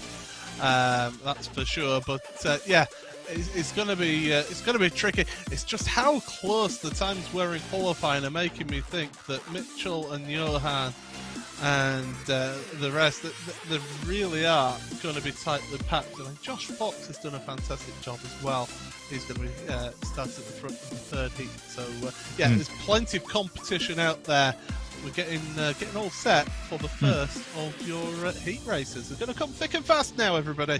You bring up Josh Fox. He took his only career win here from Lucas Oil back in 2018. Hopefully he does the same. We've never had a hat trick here at Lucas Oil. Mitchell de Jong will be looking to end that poor run for the pole sitter. Joni Heikkinen, I should say. 2 poles for him. Never won a race here, unfortunately. Will de Jong change that? First heat of the day, we go green from Lucas Oil Raceway. Great getaway by Horman, but the outside, he has to take the long way round. 12 degrees of banking, and the Set Esports driver has a case here as the 2 Spaniards behind collide. De Jong's going to take to the Joker on the first lap, which you can do. A 0.2 of a second shortcut. That's going to help him claim the lead advantage over Horman. Oh, they're battling behind, banging doors. Perez and Taskinen are getting involved, and so too is Henrik Krogstad, who started at the back of the grid, and so he's making his way forward in this race. Good to see that from Henrik. We've not really seen the best of him so far this season. Hopefully he can get on a little bit better this time out. Never made a feature this season or in his career in his rookie campaign for Henrik Krogstad. Swipe with the wall for Otto Taskinen in the Williams Esports Subaru. And he heads to the Joker. So it's not like what we had here in Red Bull GRC in 2017. There's no white little square that you have to take to the inside to. You can throw the Subaru into the corner and take as fast as a line as you can through there. Now that graphic will update at the end of the lap. Good to see Adria Perez, though, in third. He's been very impressive. Yeah, certainly has. And that little Volkswagen with its short wheelbase, it'll be good around this infield, the second half of the lap then, but it's where you have to stretch the legs out, that longer wheelbase in Subaru, maybe just helping them a little bit around the oval section. But that Volkswagen does change direction really well. There is the MSI Motorsport Institute Volkswagen Beetle, which will hopefully get quick as the track wears out. That's what the drivers say. Although a lot of them argue it doesn't make that much of a difference. This is great to see De Jong. This is classic De Jong, Paul, which is the best comparison I can make for, I mean, you and I are Formula One fans, for example. It's the old Sebastian Vettel days back in the Red Bull sort of era. He had the dominance. And here he is up on screen. You can see the focus from the American who raced here in the real world. He'll be accustomed to this circuit. Yeah, he knows the lines that he needs to take. He knows what he needs to do out there. And it was important that he made sure he got to the front by that turn 1. That's exactly what he did out there. And as soon as you do that, he's then able to help himself out there. I will note that Henrik Krogstad has dropped to the back of the field. He's had an issue in this race, so he's all the way back. So he's out of contention for this. But yeah, look at this. Perez, 4th place after taking his Joker. Tommy Hallman yet to take his Joker on. He's going to take that on the last lap here. Yeah, you got to, obviously. Have to take the Joker whether you want to or not. Might as well take the 0.2 of a second shortcut that you gain. It's not going to help him pass De Jong, but De Jong will have pole position for your feature race. And Tommy Hallman will still have decent grid position. He's still mathematically in contention for the championship, is Tommy Hallman. And he'll need a lot of luck on his side in the final 2 rounds, but you never know. He's only 15 points behind De Jong coming into this round, 41 points behind John Robertson, your championship leader.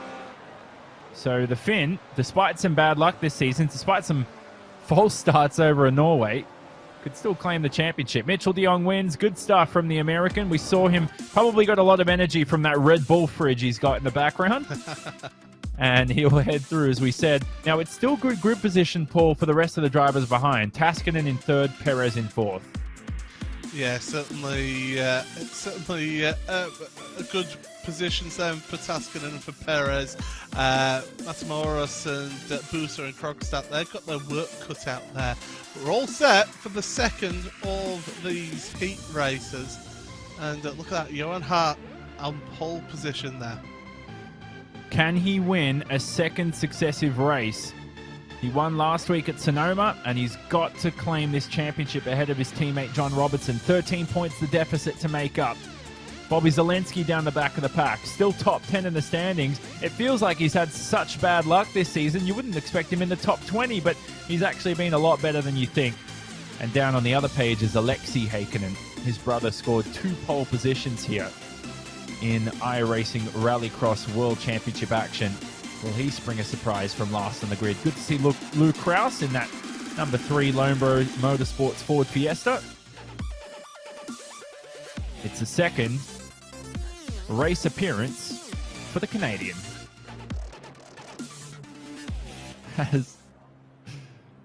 Paul, I'm not going to jinx it, but you just said to us behind the scenes that you said that was a very clean first race. Here we go for the second heat. Let's see how this one goes. Drivers go green for the second heat. And Johan Hart, goodness me, I don't know. Johan Hart is on a completely different racetrack. Everybody else dicing behind. We've got pretty much 2 sets of 3 wide. Now they split because Vicente Salas and the Oberto Volkswagen makes his way through. So Hart and Zelensky to the Joker. Lamin Sivu, your round 1 winner to the outside. Oh, and he's shoved out of the way by Zelensky, but I don't think that was Zelensky's fault, to be honest with you. I'd need to see that again, really, to have an idea. That was... There was air between the two, so it might need to be left for another. We'll see how the race stewards decide that. So Johan Hart first, Zelensky now second, but Salas, who's got a penalty, don't forget, 10 seconds, Paul, is in 3rd. Yeah, so he's just trying to get as quick as possible to try and mitigate that penalty as much as possible. So Vicente Salas trying to put on a good showing here, and it's good practice really because we do expect him to be in that Martin Sports LCQ, so you might as well give it full guns here, push as hard as you can, and hopefully get yourself a good bit of practice for when you get into LCQ. Yeah, good call. So this is Salas is as you said, it's still good track time. Good attitude from the young American. He's a very good guy, is Vicente Salas. Races in some karting. He's won some championships there too. takes his talent to the sim racing world. And no one's opting for the Joker. I think he's trying to hunt down Bobby Zelensky here in second and try to claim a transfer spot from him. Oh, Zelensky makes a mockery of turn 2, and into 3 he goes, and he's falling into the clutches of the Volkswagen Beetle. Yeah, he doesn't need to. Now, the thing is, he doesn't want to get involved in a battle with Sellers here. That's the thing. If he does end up dropping back, he just cannot afford to start squabbling and bring other drivers into this, because Tommy Mäkinen is loitering, waiting patiently for the opportunity. And the drivers get so close to the barrier there. Look at the gaps here. So 2/10 is the gap you're looking for with the Joker Delta. And even then, you can still go alongside each other. This is this brilliant camera shot we had in the real world when GRC visited here back in 2017. Flying over the jump. And the suspension copes. Now, Paul, if you actually... Johan Harth mentioned this. Remember back to Iowa this year. Johan Harth, our race leader in this heat, suffered damage when he landed at the jump at Iowa and barely kept that Subaru ahead of Mitchell de Jong. Yeah, you've got to be careful with those landings. Make sure you keep it as flat as possible as Salas and also Mäkinen head on to the Joker. So Zelensky doesn't need to worry about them for the time being. But yeah, you've really got to land it square and flat on the ground on the landing. If you get one corner, it takes the full force of that landing, and you will cause significant damage to that suspension. Yeah, so Mäkinen will end up third. Mäkinen, along with Salas, they both return from race suspensions. Mäkinen's had a good season, along with his teammate Lamin Sivu. Chad Reed, 22, Motorsports have had a good campaign. Chad Reed will be proud of that. But for Johan Harth, he'll start alongside de Jong on the front row for the feature. Zelensky through to the feature. How glad will he be to avoid the Marwin Sports LCQ? Everybody else will head to that Marwin Sports LCQ at the end of the day. So race results up on screen. Luke Kraus ended up ahead of Salas with that 10-second penalty, so Salas will have poor grid position for your Marwin Sports LCQ. And Lamin Sivu right behind his teammate. Let's look at the grid for Heat 3. Josh Fox, we've got him on camera. We'll start alongside Joni Ollikainen, who currently leads the rookie standings and could be our Dirtfish Rookie of the Year. Garrett Maines alongside them on the front row. Then it's Garrett Lowe, the two Garretts. Garrett Lowe returns from the Legends Worlds Finals at the Atlanta Motor Speedway. He missed last round, replaced by Alex Bergeron. And he returns, and we'll start from the second row alongside the third Spaniard on the grid, Daniel Matrani, oldest driver as well. Very experienced. Almost had a podium here last year. Then it's Sindre Silva and Rasmus Toivonen as we're about to go green. Screaming getaway by Rasmus Toivonen. He's trying to split the Spaniard and the American. They're all going to have to form up. Ollikainen's almost turned around somehow. He keeps it pointing straight. Now Toimonen's clouding with, I think, Sindre Silva down the back of the pack. 4 drivers to the Joker, 3 to the normal line. I'm not looking forward to the exit of this. Amazingly, they've all kind of made it through, as Ollikainen, rather forceful move on Matrani to get up into third place. But Fox, an awful getaway from pole position. He won't be happy with that, and he'll be thinking of how he didn't quite get that away, and we'll be working on that if he does qualify into that feature race. But yeah, Garrett Maines out the front in the VW, ahead of the rest of the pack, led by Fox. So let's see how the graphic updates here. So Maines to the Joker, Fox as well. Ollikainen, I don't think, took to it. Yeah, that's correct. So it's Lowe and Silva. Those are the other 2 cars. Rest of the 3 still yet to take it. Josh Fox, who won his only career feature race here back in 2018, round 7. He's going to have a tough asking to pass Garrett Maines, who's made half the feature races this season so far. There is the Williams Esports driver on screen. And Josh Fox also has some real-world experience himself, so we're not accustomed to seeing his face when it comes to racing. No helmet this time round for the Pennsylvania. Yeah, fortunately you don't need that in the sim, that's for sure, as on board, on the roof of this Subaru, as we're going into the dirt section. Although with the way these drivers are driving, they're wearing that dirt line away down to the asphalt. So really wearing this track in rather quickly here. It's a good point you bring up. We do have virtual track resets, as Fox here is being hunted down by Joni Ollikainen for that transfer position. But Fox is also catching Garrett Maines. This is a very good circuit to overtake on.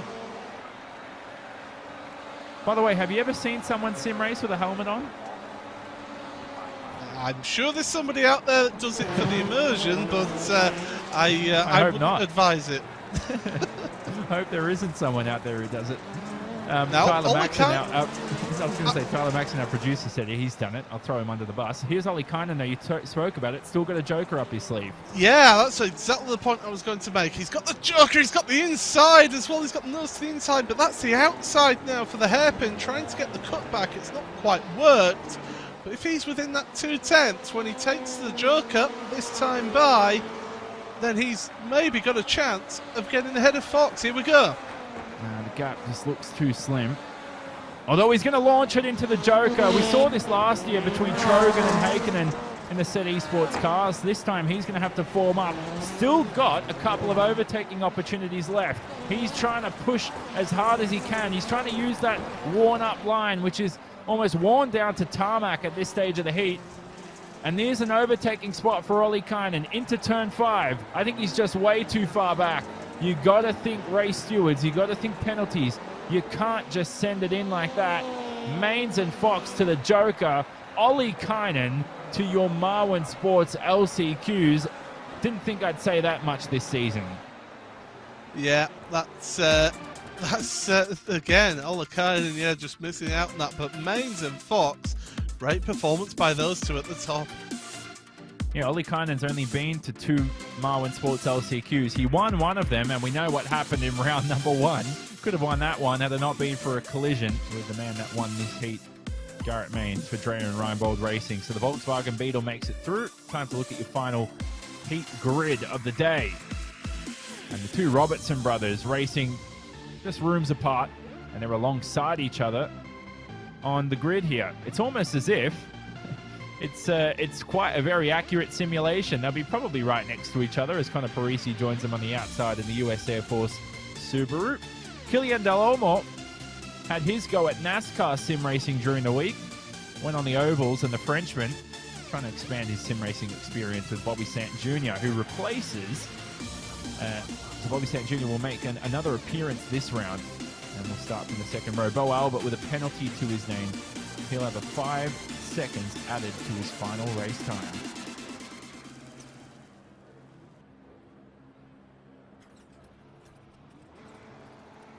Here we go for the final heat of the day.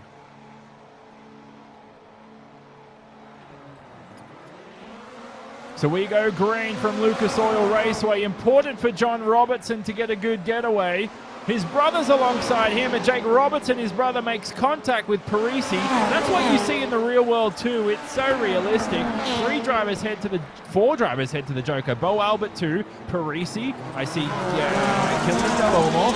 And they try to form up here with Bobby Sant Jr. He's not new to the World Championship.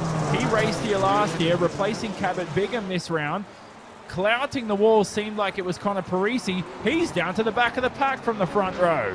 Yeah, Bo Albert up ahead of him, of course, to get that penalty, but Parisi not having the best of opening laps right there, so he's struggled a little bit here early on. There you see the US Air Force car as around the final corner they come to end the lap. The scoreboard on the side there, you'll see those joker symbols light up to show those drivers who have taken to the joker lap already. That resets at the end of a lap here.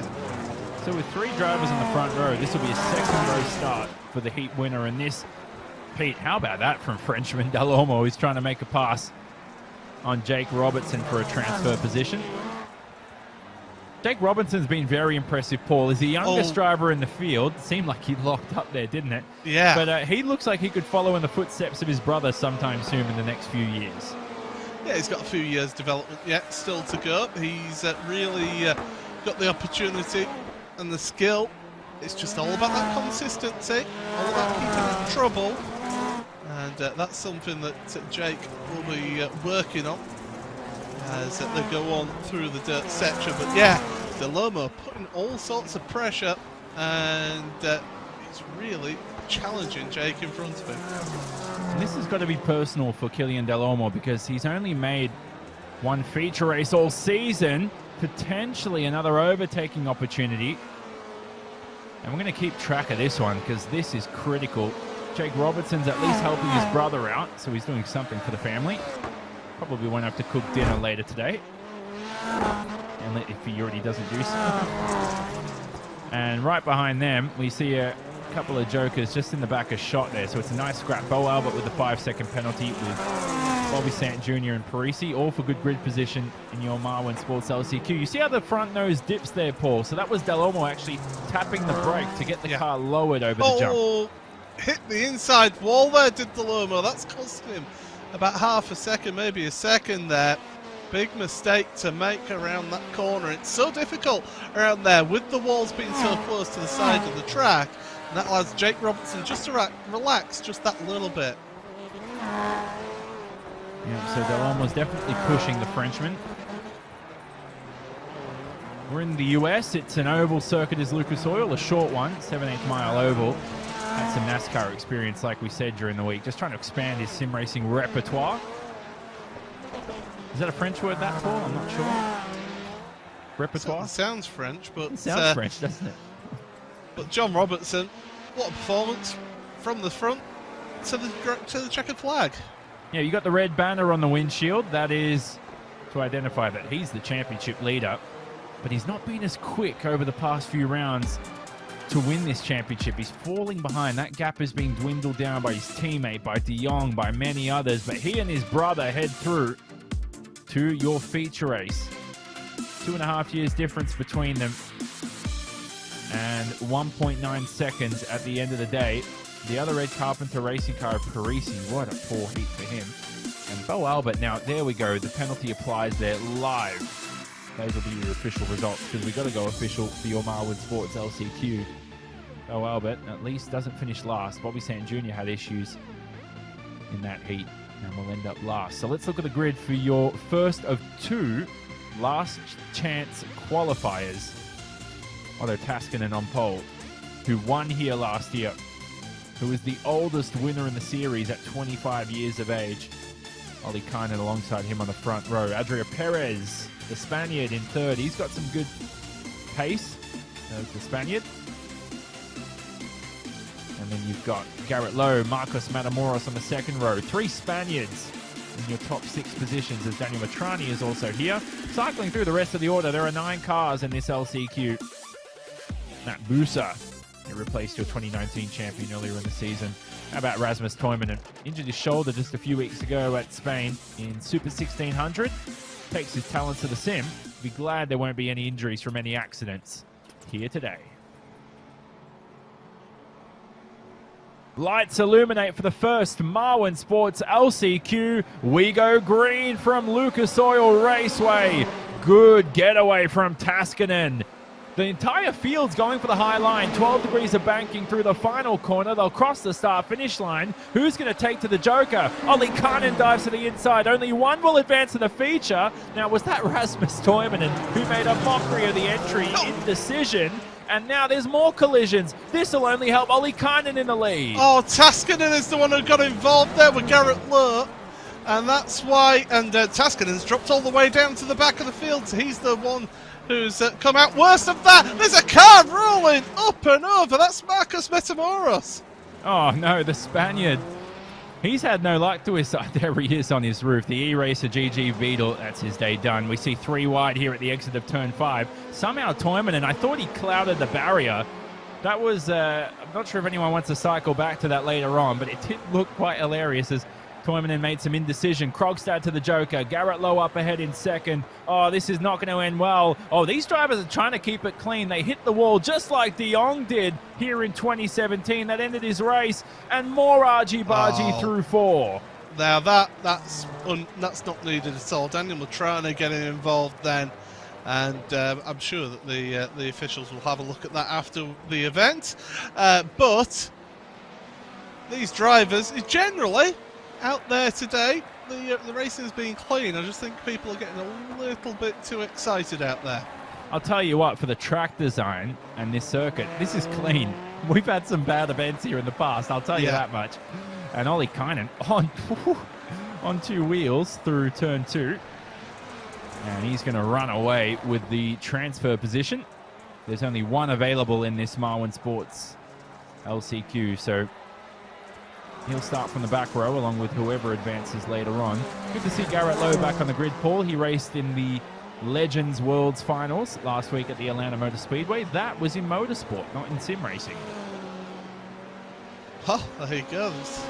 Dropping fact bombs on me right there, Jonathan, as we're heading through. But yeah, we're on lap 4 of 5, and Krogstad. This is all about pride now, trying to move his way ahead of Perez in front. But Perez yet to take that joker.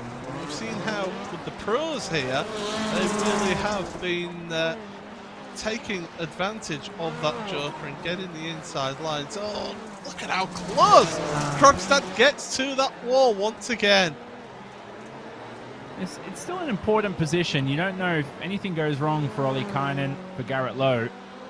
You never know. This could be the transfer position, but you also don't want to cop unnecessary penalties. And here is the Spaniard going to the joker for what will potentially be the final time. And this is the apex, so it's cost him a bit of time there. It's such a difficult joker. And there is the fin of Ollie Kynan flying.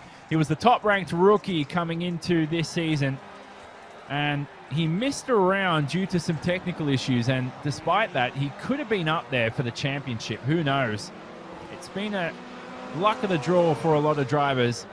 Regardless of that, it's been a successful rookie campaign, and he wins your Marwin Sports LCQ. He'll start from the back in your feature race. Everybody else we say goodbye to for the final time here from Lucas Oil Raceway. Matamoros on his roof. A DNF down in 9th. 6 Subarus in this field.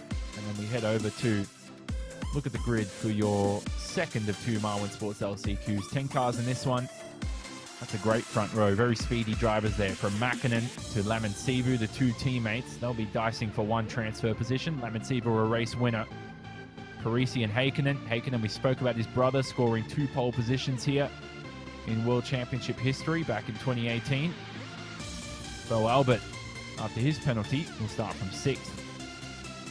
Down the rest of the field includes Luke Kraus, Bobby Sant Jr., who takes over Cabot Bigham's Dirtfish Subaru for Jim Beaver Esports.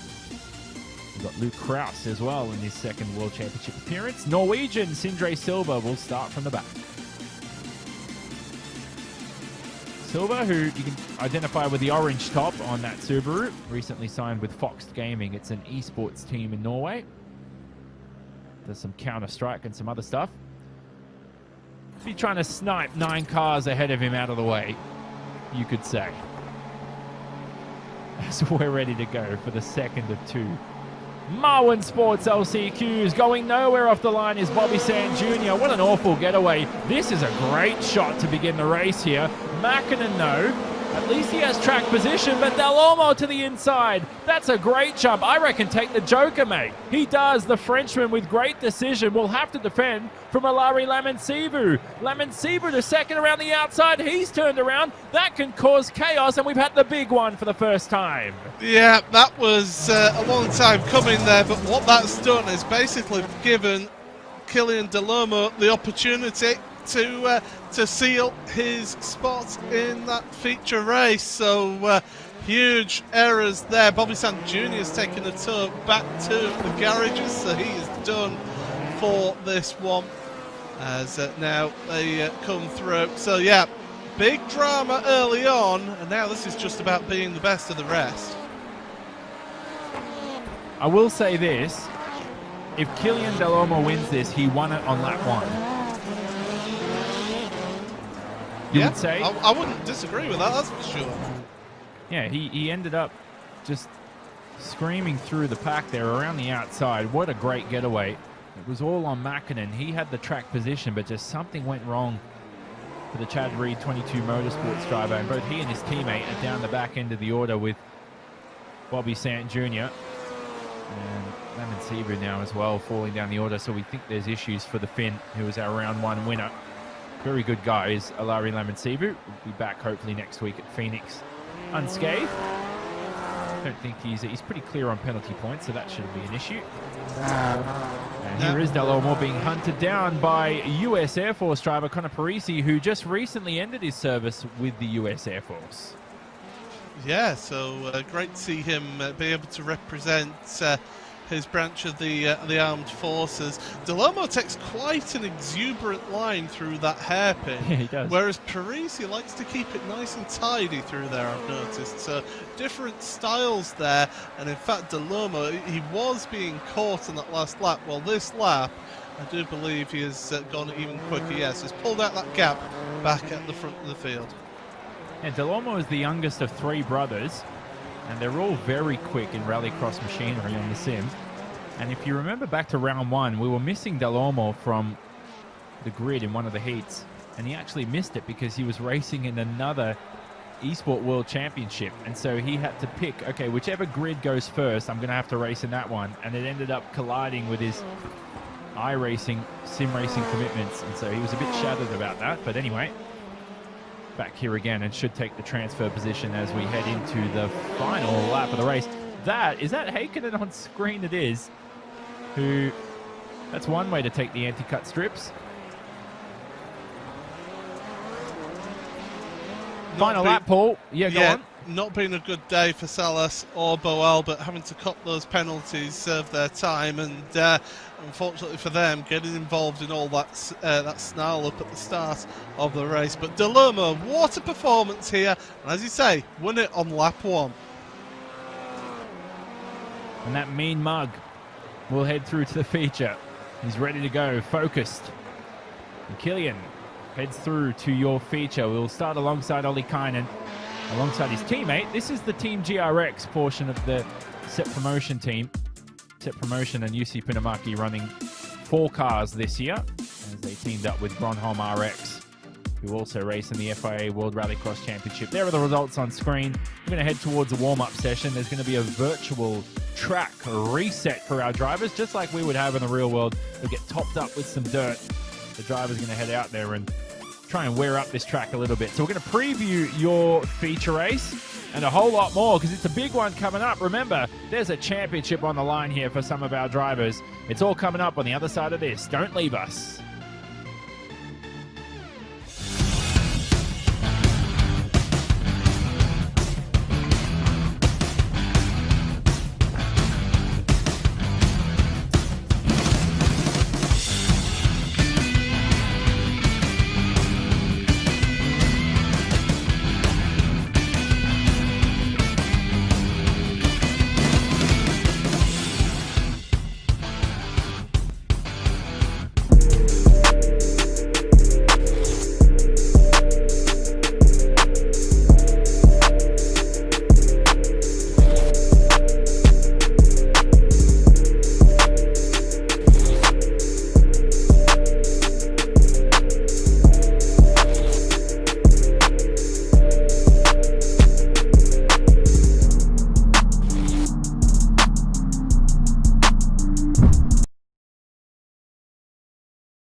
Back here from Lucas Oil Raceway. It's been a classic race so far. It's always enjoyable here. This track sparks up some action, with its great overtaking spots. The Joker, we can discuss another day, can be slightly more interesting, but the track is enjoyable. The drivers seem to enjoy this one. And we've got a feature race coming up. From Jonathan Simon, I'm alongside Paul Smith. Our faces are on the broadcast yet again. Paul, good to see you one more time. Now, we're heading into an important feature here, and I look at the grid. Johan Hart on the front row alongside Mitchell de Jong. Mitchell de Jong hasn't won a race this season, has never won at Lucas Oil. We've had a Rallycross champion in the past, Yoni Weeman back in 2014. He won a championship without a race win. Do we think De Jong can do the same if he doesn't win today? It's not beyond the realms of possibility, that's for sure. Don't forget the dark horse there, Josh Fox, previous winner here as well on that front row, so he could be a good shout for that one. And John Robertson will be just hanging around on the second row going, what are you guys up to at the start? Let's see what happens here. Yeah, he hasn't won a race for quite some time, not since round 2 at Daytona. Oh, no, not since, excuse me, since Atlanta, I should say, for round number 3. Now, if you look behind me, you can see the sunlight starting to come in. It's 6:45 in the morning. I probably got some black eyes here because I haven't slept all night. And that's what Bo Albert is racing in, Paul, right now. He's ended his event. He hasn't made the feature, but he's had to cope with conditions like this. Tough for the Aussie who has to race in a different time zone. Yeah, time zone is always a tricky one for those competing in World Championship Series, and it shows the level of commitment that these drivers take, that they set themselves up for these events, and you see some of the performances that you get out of some of the Antipodeans, and really they do a fantastic job considering that disadvantage of the time difference. Now, Bo spoke to me pre-season, Paul, and he said, look out for Garrett Maines this campaign in his second ever championship in the iRacing Rallycross World Championship. His best finish was 4th. He starts 3rd today on the front row. Can the American score his first podium? He's improving round to round. He's certainly doing a good job out there, isn't he? And getting better, as you say, all along. But yeah, he's in with a shot. I don't think he's got the out-and-out pace, but when it comes to these races, it's not about who's necessarily the absolute quickest. It's who can race the quickest. That's where you win this. And so down the order as well, we mustn't forget Tommy Horman, who's very quick. He's got some great race pace. Here are the live points up on screen. So 13 points the difference at the moment, without your feature race points being handed out. That's between your team Yokohama teammates of John Robertson and Johan Hart. And believe it or not, Paul, it was 13 points coming into the round. So for those two, they continue on here, scoring a few points each. Now, have I calculated that wrong, actually, Paul? Is my math deceiving me? Can we have the live points up again, Tyler? I want to see if I'm silly. Oh, no, it is 13. Okay, so I was correct. Okay. I thought I was a lot less smarter than I was. It's been a long evening for it's you, 7 that's a.m. for sure. Yeah, absolutely. But I'm really looking forward to this. This should be a cracking race. 10-car grid. I mean, what could possibly go wrong here? Well, everything can go wrong. The starts can bottleneck, as we spoke about. And we'll have a look at your grid for your final feature race for round 7 of 9 for the championship. So Mitchell de Jong on pole. Never won here at Lucas Oil. Will that change today for the Subaru Motorsports USA driver? Johan Hart, will he make it a second win in a row? Chien Marchand, the mean dog. He's trying to come through the field and win a championship for the first time in his career.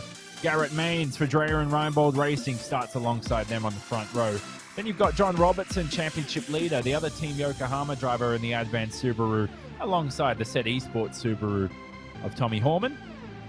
Bobby Zelensky, remember the scrap he had with Johan Hart here. They unnecessarily collided in the heats, and it cost them both important points in that championship. Those two will have another dice at it here in today's feature race. So Zelensky heads that third row alongside Josh Fox, who won his only career race here from Lucas Oil back in 2018. Jake Robertson, in his first career appearance at Lucas Oil, starts alongside them. And in the back row, from the drivers who promoted themselves from the Marwin Sports LCQ, Joni Olikainen and Frenchman Kylian Dalomo, who represents Set Promotions Gronholm RX.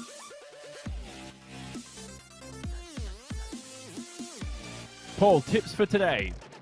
I think Mitchell de Jong looks unstoppable, but we know how quick Johan Hart can be.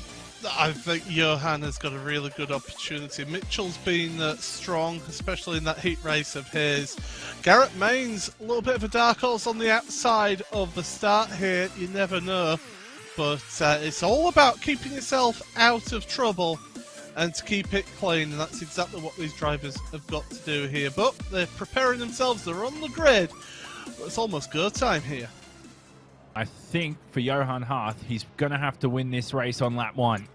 10 laps of action. 1 joker available for the drivers, but there's a championship on the charge here with 3 rounds remaining. And we go green from Lucas Oil Raceway for the final time. Great getaway from Subaru's Mitchell de Jong. Harth has been boxed in. He ducks to the inside. He may take the lead here. They might open the door for Garrett Maines on the outside. Garrett Maines clouts the barrier. De Jong, though, to the joker. This is a scrap between him and the Smithfield VW. This is where it bottlenecks. Everybody's into the wall, and that can open the door for Harth. He's going to cop a slowdown penalty. Oh, this is Mitchell's to lose right now. Garrett Maines, an absolute nightmare of an opening to that race. Turn 1 just did not work out for him. They're still battling away on, but Maines is around again. So Garrett is just going from bad to worse. Josh Fox is at the back of the field out of all that as well. And John Robertson up the inside of a couple of drivers. He made 2 positions there. He's alongside Zelensky at the final corner. We begin lap 2. Your championship leader, I'm not sure if he wanted to take to the joker, but he was boxed in by Joni Ollikainen. So Garrett Maines, who was having a look at the race lead, is down to second last here at the end of the first lap. De Jong, we think, unless Tommy Horman has a case here, pace-wise, De Jong could take his first victory at Lucas Oil. Robertson, now, has he had a moment there? He's definitely working the wheel. Oh, there is contact between him and Ollikainen, that's for sure. He had to back out of it, and his brother came up behind him. That's given Garrett Maines now an opportunity. You see them in the background of the shot there. So, sideways goes Jake Robertson. He drops down behind Maines. This is action-packed. Robertson highlighted in red. He's the championship leader. His brother behind is going to have a nice tight scrap here. As with Garrett Maines and Killian Delorme's right there ready to pounce. I think they're 3 wide. They are here out of turn 4. Over the jump. This may not end well, Paul, at the end of this. It does. Oh, how about that? Well, you never know. And into the hairpin, that's where you can throw it. Oh, and Maines gets collected. Who was that hit him? It was Jake. Jake Robertson got pushed from behind into him. Alrighty, so there's that scrap going on for important points.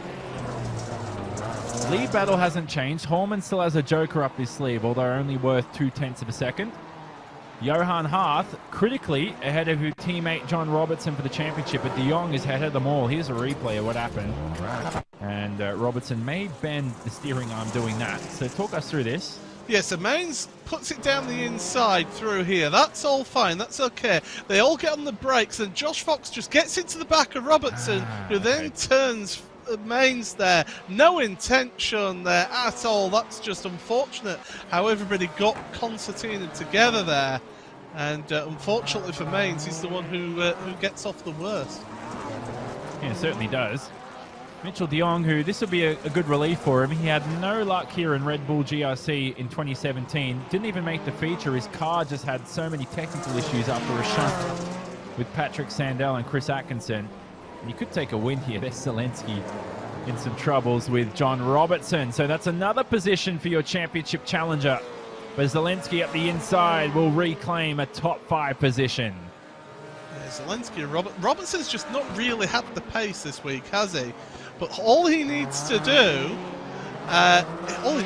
really is just get points. He needs to just score points. That's all he needs to worry about here. Yes, his championship rivals, Mitchell de Jong and also Johan Harth at the top of these standings are first and third. But look into the inside of Zelensky. Look at this. He's got an intent there. He's not giving this one up, that's for sure, is John. But right now, he just needs to get himself points here. I'm looking at you on Zoom, Paul. You can tell both of us are just sort of swinging back here as he made that move. And believe it or not, Zelensky has never, as we watched John Robertson try to make a move on Zelensky, Zelensky's only finished in the top 5 this season once. 5th. That was his best finish. A man who scored so many podiums, was expected to finally break the duck and score a feature win. Almost won an NASCAR championship. races in the Porsche Esports Super Cup, and I'm going to stop there because there's so much more. What can't this American achieve? And just like his dear own LA Lakers, trying to win a championship hopefully sometime soon for Bobby Zalenski. So a couple laps to go here. Horman yet to use that joker. The gap is 1.3 between himself and De Jong. We think De Jong is going to win this race. There is the Subaru Motorsports USA driver. It'll be his first win from Lucas Oil Raceway. The track is getting worn like there's no tomorrow, and that's going to make overtaking difficult here for Robertson, who needs a top 5 spot on Zalenski too. Yeah, Zalenski, he did have the gap over Zalenski though, don't forget, so at least he's not got to worry about that too much. But yeah, Tommy Holman, he wants a good result here after the trials and tribulations that he's had this season. But De Jong, he's wanting another championship. He wants to give himself the best opportunity to get a championship, and he doesn't want to do it by not winning a single race. You can see the live points. Look at how everything's just closing up, and Robertson only with an 8-point lead over his teammate, and Mitchell De Jong, he's trying to catch that one up. Well, we know the championship can't be wrapped up today. By the way, while you were speaking, that was at least about a 30-meter two-wheel hop by Mitchell De Jong through turn number 2. Final lap of the race. Horman to the joker. It's not going to be enough for the Finn, but it'll be another podium.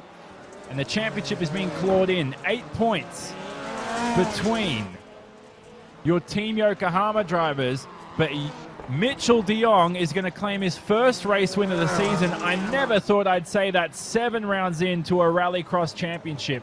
He won 50 in a row when Rallycross was released on the iRacing service. And here he is, Mitchell De Jong, winner from Lucas Oil Raceway for round 7, and his first victory of the season for Subaru Motorsports USA. And the championship charge continues for the American. He looks poised. He acts like he's done this before, and I tell you what, he has done this many, many times before. It is his 11th career victory in 25 starts. While we had him on camera, he didn't even crack a smile. That just goes to show that, he'll be happy that he's won. Don't get me wrong, he'll be delighted with that. But Mitchell, he's calm, cool, and collected there. And I'm sure when he joins us for an interview, he'll be a bit more animated. Well, he's done this many, many times before. He knows that this win is important for the championship charge, but he's still got a long way to go to win this 2020 championship. 2018 because he won that one. That's why I made that error. As Tommy Horman ends up on the podium. Finally, after his poor round at Sonoma, he'll be glad with that one. Said Esports come home 2nd and 4th. Ollie Kynan from the back. Remember, he started 9th. Ends up in 4th and avoided all the carnage. But great for Frenchman Johan Harth. He ends up with a podium, and they each, both De Jong and Harth, claw back the championship lead on John Robertson. Robertson has been consistent. He's the only driver to make every feature race this season. But consistency only means so much, because 8 points the gap with 2 rounds remaining. How is this going to fare for the 18-year-old from Aylesbury in the United Kingdom? He ended up ahead of Zalenski, so Robertson has made that move into the top 5 on Bobby Zalenski there. So we'll try and get some word on what happened. And Bobby Zalenski ended up in 6th at the end of the day. Kylian Delormeau, the Frenchman, 7th. That's a career best result for him. Kylian Delormeau in his career in his 2nd feature appearance. Hanson Williams Esports driver Josh Fox at the circuit he was victor at in Rallycross, ends up 8th. And then Jake Robertson, the brother of the championship leader John Robertson in the number 21 Ed Carpenter Racing Subaru, ends up 9th. And then the only non-Subaru, the Smithfield Beetle, Garrett Maines, ended up last, was looking at the race lead on lap 1 into turn 1. And unfortunately after that was carnage. And Garrett, we know, he's got a bit of a hot head on him. He won't be happy about that. But the motivation will be high. He's a hard worker, he's quick, and he'll be back next week with high motivation to make amends for that start here today. So we're going to speak to your top 3 as usual. Going to get words from De Jong, from Horman, from Haas. We're going to wrap up this event, preview the next one. It's all coming up in our post-race show. Don't leave us. Paul Smith and I are going to give you all that on the other side of this. Take your driving to the next level at Dirtfish. Gain confidence behind the wheel of an all-wheel drive Subaru STI or rear-wheel drive BRZ. Get sideways with skills on gravel, mud, and tarmac. Dirtfish offers programs for every driver. Visit dirtfish.com for details. Today's new cars have upwards of 100 computers in them and a dashboard rivaled only by a commercial airliner. But wouldn't it be nice to really know what all that does for you? At Roadshow, we demystify the world of modern transportation with reviews of your next car, the latest news on what's changing the industry, and videos covering every screen and every new feature you'll encounter in the driver's seat. Get informed, get smart, and get going with Roadshow.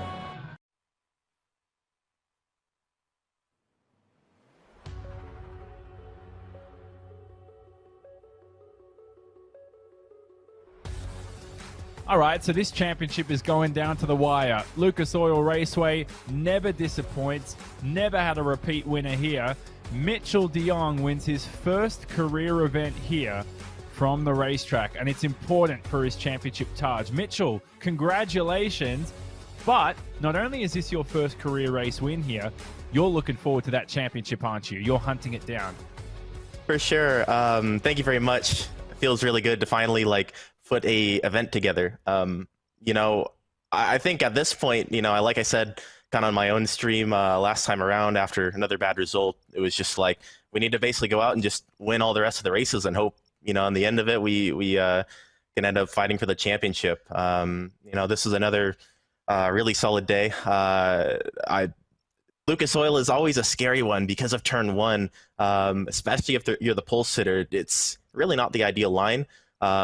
So thankfully, we just kind of just had an ideal situation in both the heat race and the feature there, just to be able to take the Joker right off the bat and escape the carnage. So also had Tommy hunting me down as well, so keeping the pressure on as the track's developing. Really good fun. But man, I'm so stoked that we finally got one. Yeah, and it's important for the championship, man, because like we said, it's your first career win. We thought you were going to do a Yoni Weeman this season, maybe win a GRC title like he did without a race win, but that's not where you belong. We watched you cross the line. You won the race. It seemed like you'd done this before, and you have. Your 11th career win. Is that your attitude to these things? Like, a win's important. It's great. It's a good feeling, but there's still a more important goal there to fight. For sure. I mean, at the end of the day, we want the championship. That's the whole prize here. So, we missed out on the last year due to circumstances, and I'd love to get it back again. We just go for race wins now. I mean, we're not in the most ideal situation in terms of points. However, we are still in fighting distance. And really, for me, I just need to go out and have fun, try to put together good results and get some wins. So, I mean, that's all we can do at this point. And, we'll just hope we can put together at the end. Hey, I always give some flack to every driver. I know Jared Filsell, he signed with Red Bull in the Supercars E-Series. I always give him flack for the Red Bull fridges. I love him. Can we get our entire commentary team one, or do we need a Red Bull sponsorship like you? It looks awesome. Shoot, I mean, we'll have to work it out. Message me after. No, I'm kidding. But yeah, no, they're cool. And I think in the background there, you can probably see my own. We had to use quite a lot of them this week to stay up motivated to practice. So it's a good tool for that. Now, can we talk about your GRC event here in 2017? So you had a lot of bad luck. You were on the outside of Sandell and Atkinson into the wall. You tried to repair the car, could never get back out on the racetrack. Thankfully, you didn't have that kind of luck today. Yes, for sure. If I'm honest, Lucas Oil in the real world and in the sim has never been a good one for me. Just for some reason, we always have bad luck. And, in real life in 2017, that was a classic case of that. We had freak things go wrong and take us out of the races. Even though I felt good in those events in the real world, it was not a good one. So I mean, we're trying to bring it back, bring the luck back, at least on the virtual side. So yeah. And finally, I'll let you go on this, but there's never been a hat trick at Lucas Oil until you today. So you've taken pole, the heat win, the race victory. It goes to show that the racing today, yeah, it wasn't the cleanest you can get in Rallycross on iRacing, but we were expecting it to be much worse. Lucas Oil, that turn one definitely invites a lot of carnage, right? No doubt. This is one that I think everyone can predict will be one of the most carnage-filled events. It wasn't the case at all. Like, even through all of the heats, I mean, I think hats off to all the drivers for really keeping it clean. I mean, it's so easy for things to go wrong in turn one and stuff like that here, but I think everyone did a really good job this weekend. Hopefully we can keep it up for the rest of the season. I think it's something we all desperately need. Just have some clean races, good battles like we had today, and yeah, I'll go from there. Yeah, awesome. All right, we'll leave you to it, man. By the way, I can actually ask: are those goggles for the sim to avoid all the sort of the what would you call it? Blue light. The blue light. That's yeah, it. yeah. I honestly, they like actually work. I was surprised. I was on the fence about like, you know, if they actually did something until I got them, and like for real, like my eyes feel great at the end of the day. All right. Well, I'll give you the glasses. You give me the Red Bull fridge, and I'll see you next week, hopefully in the top three, mate. But we'll leave you to it. That's Mitchell de Jong with another race victory. Congrats again, mate. And we're going to head to Paul Smith, who's alongside Tommy Horman, the Finn, who ends up with another podium to his name. Well, that's it. Tommy Horman from Set Esports. Well, we either see you either not qualifying for these features or getting onto the podium. Another second place for you this season. How was that for yourself out there? Yeah, thanks. It was quite chaotic beginning of the feature again, and luckily we got Tommy now. Go ahead, Tommy.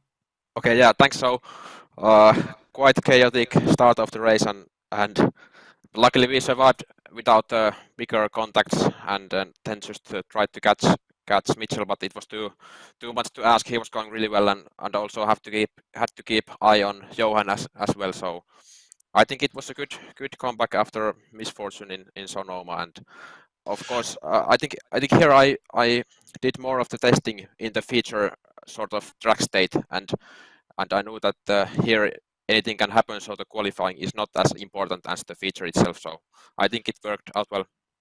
Yeah, we saw you getting involved in that opening of the race there with Garrett Mains and also Johan Hart as well. But it did mean that when Johan got his slow down penalty, you did get into second place. So was it just a case of just focusing, trying to keep up, trying to catch up to Mitchell to try and get the win, and not really focus on anyone else behind you?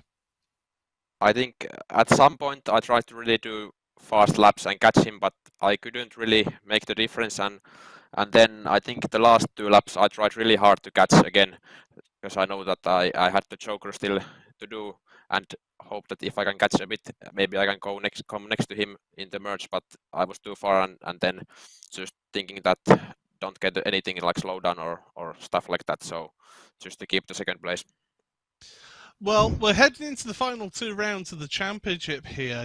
You're still in with a shout of the championship, so you need to just keep on getting these good results and hope that the others have some sort of issues, really, don't you?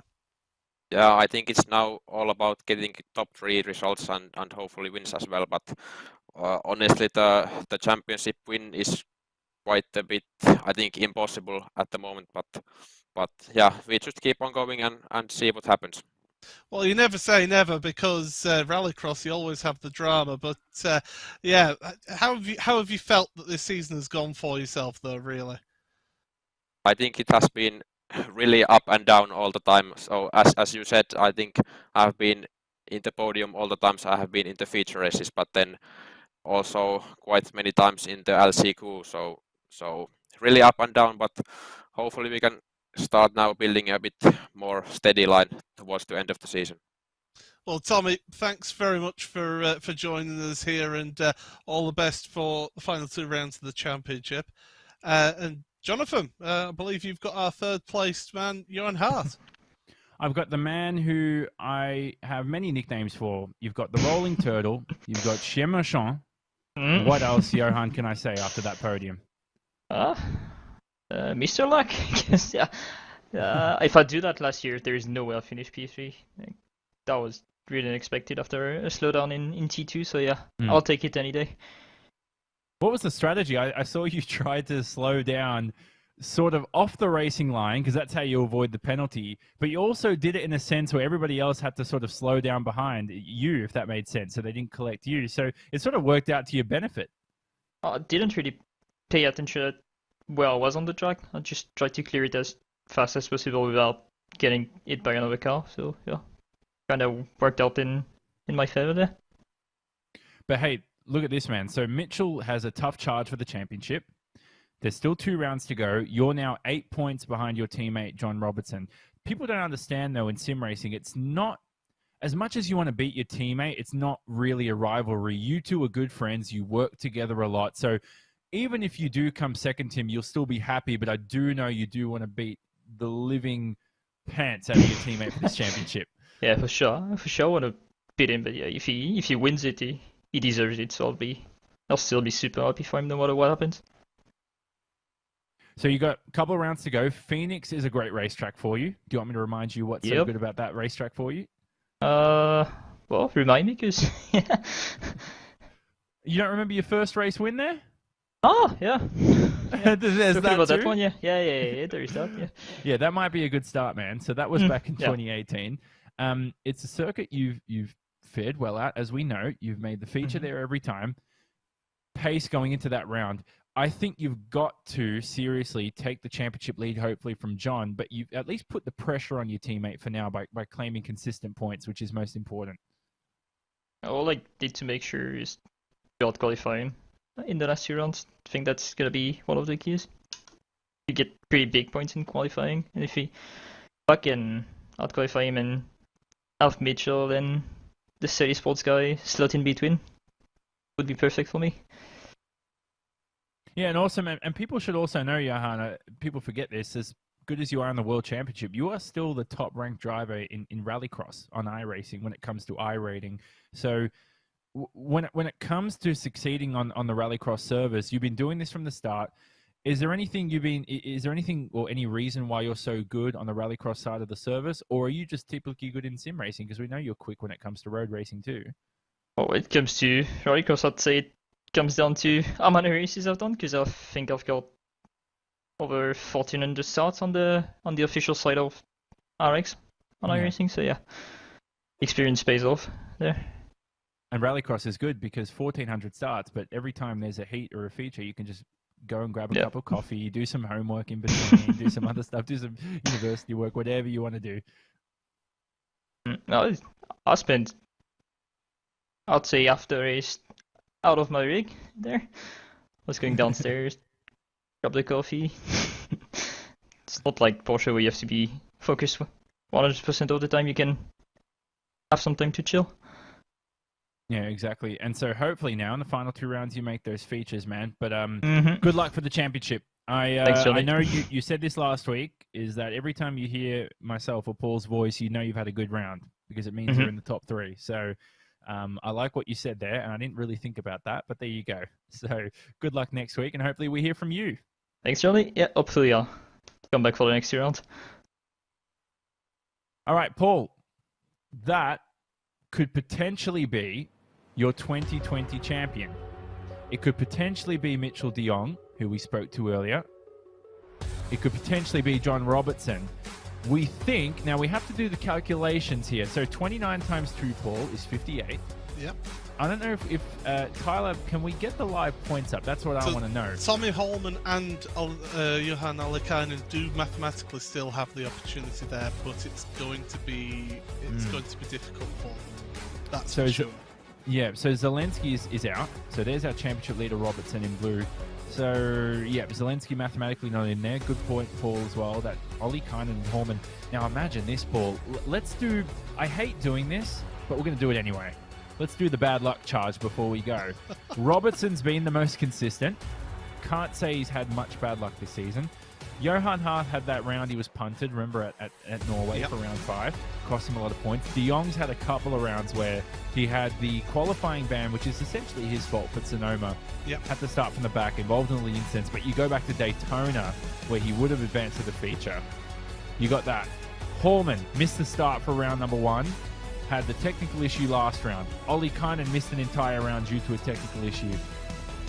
You think about 5 strong races there with a clean season each can all be worthy and deserving champions. Yeah, they certainly can, but it's all really, for me, down to that top 3.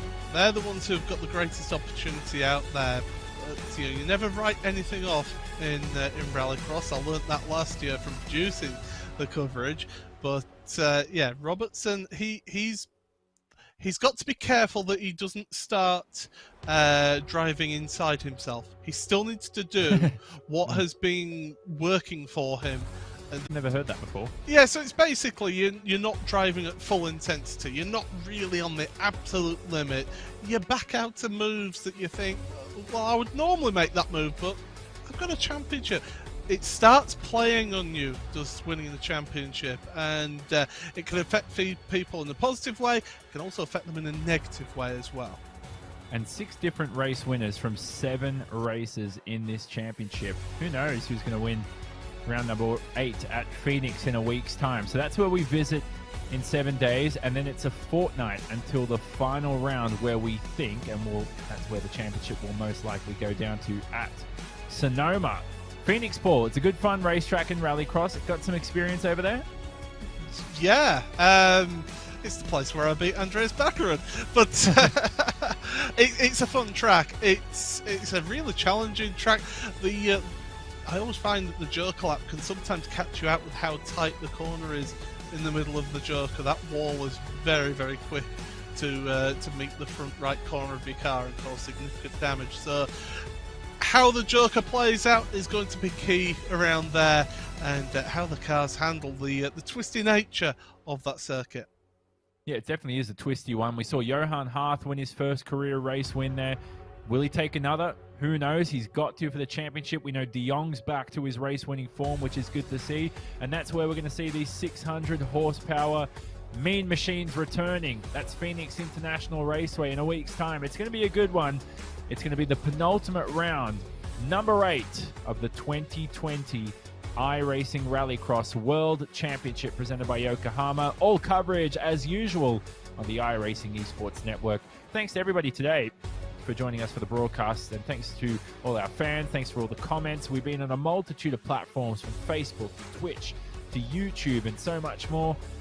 Thanks to our series partners Yokohama, Marwin Sports and Dirtfish for their support throughout the 2020 campaign. Excuse me as I try to get rid of some coughs here.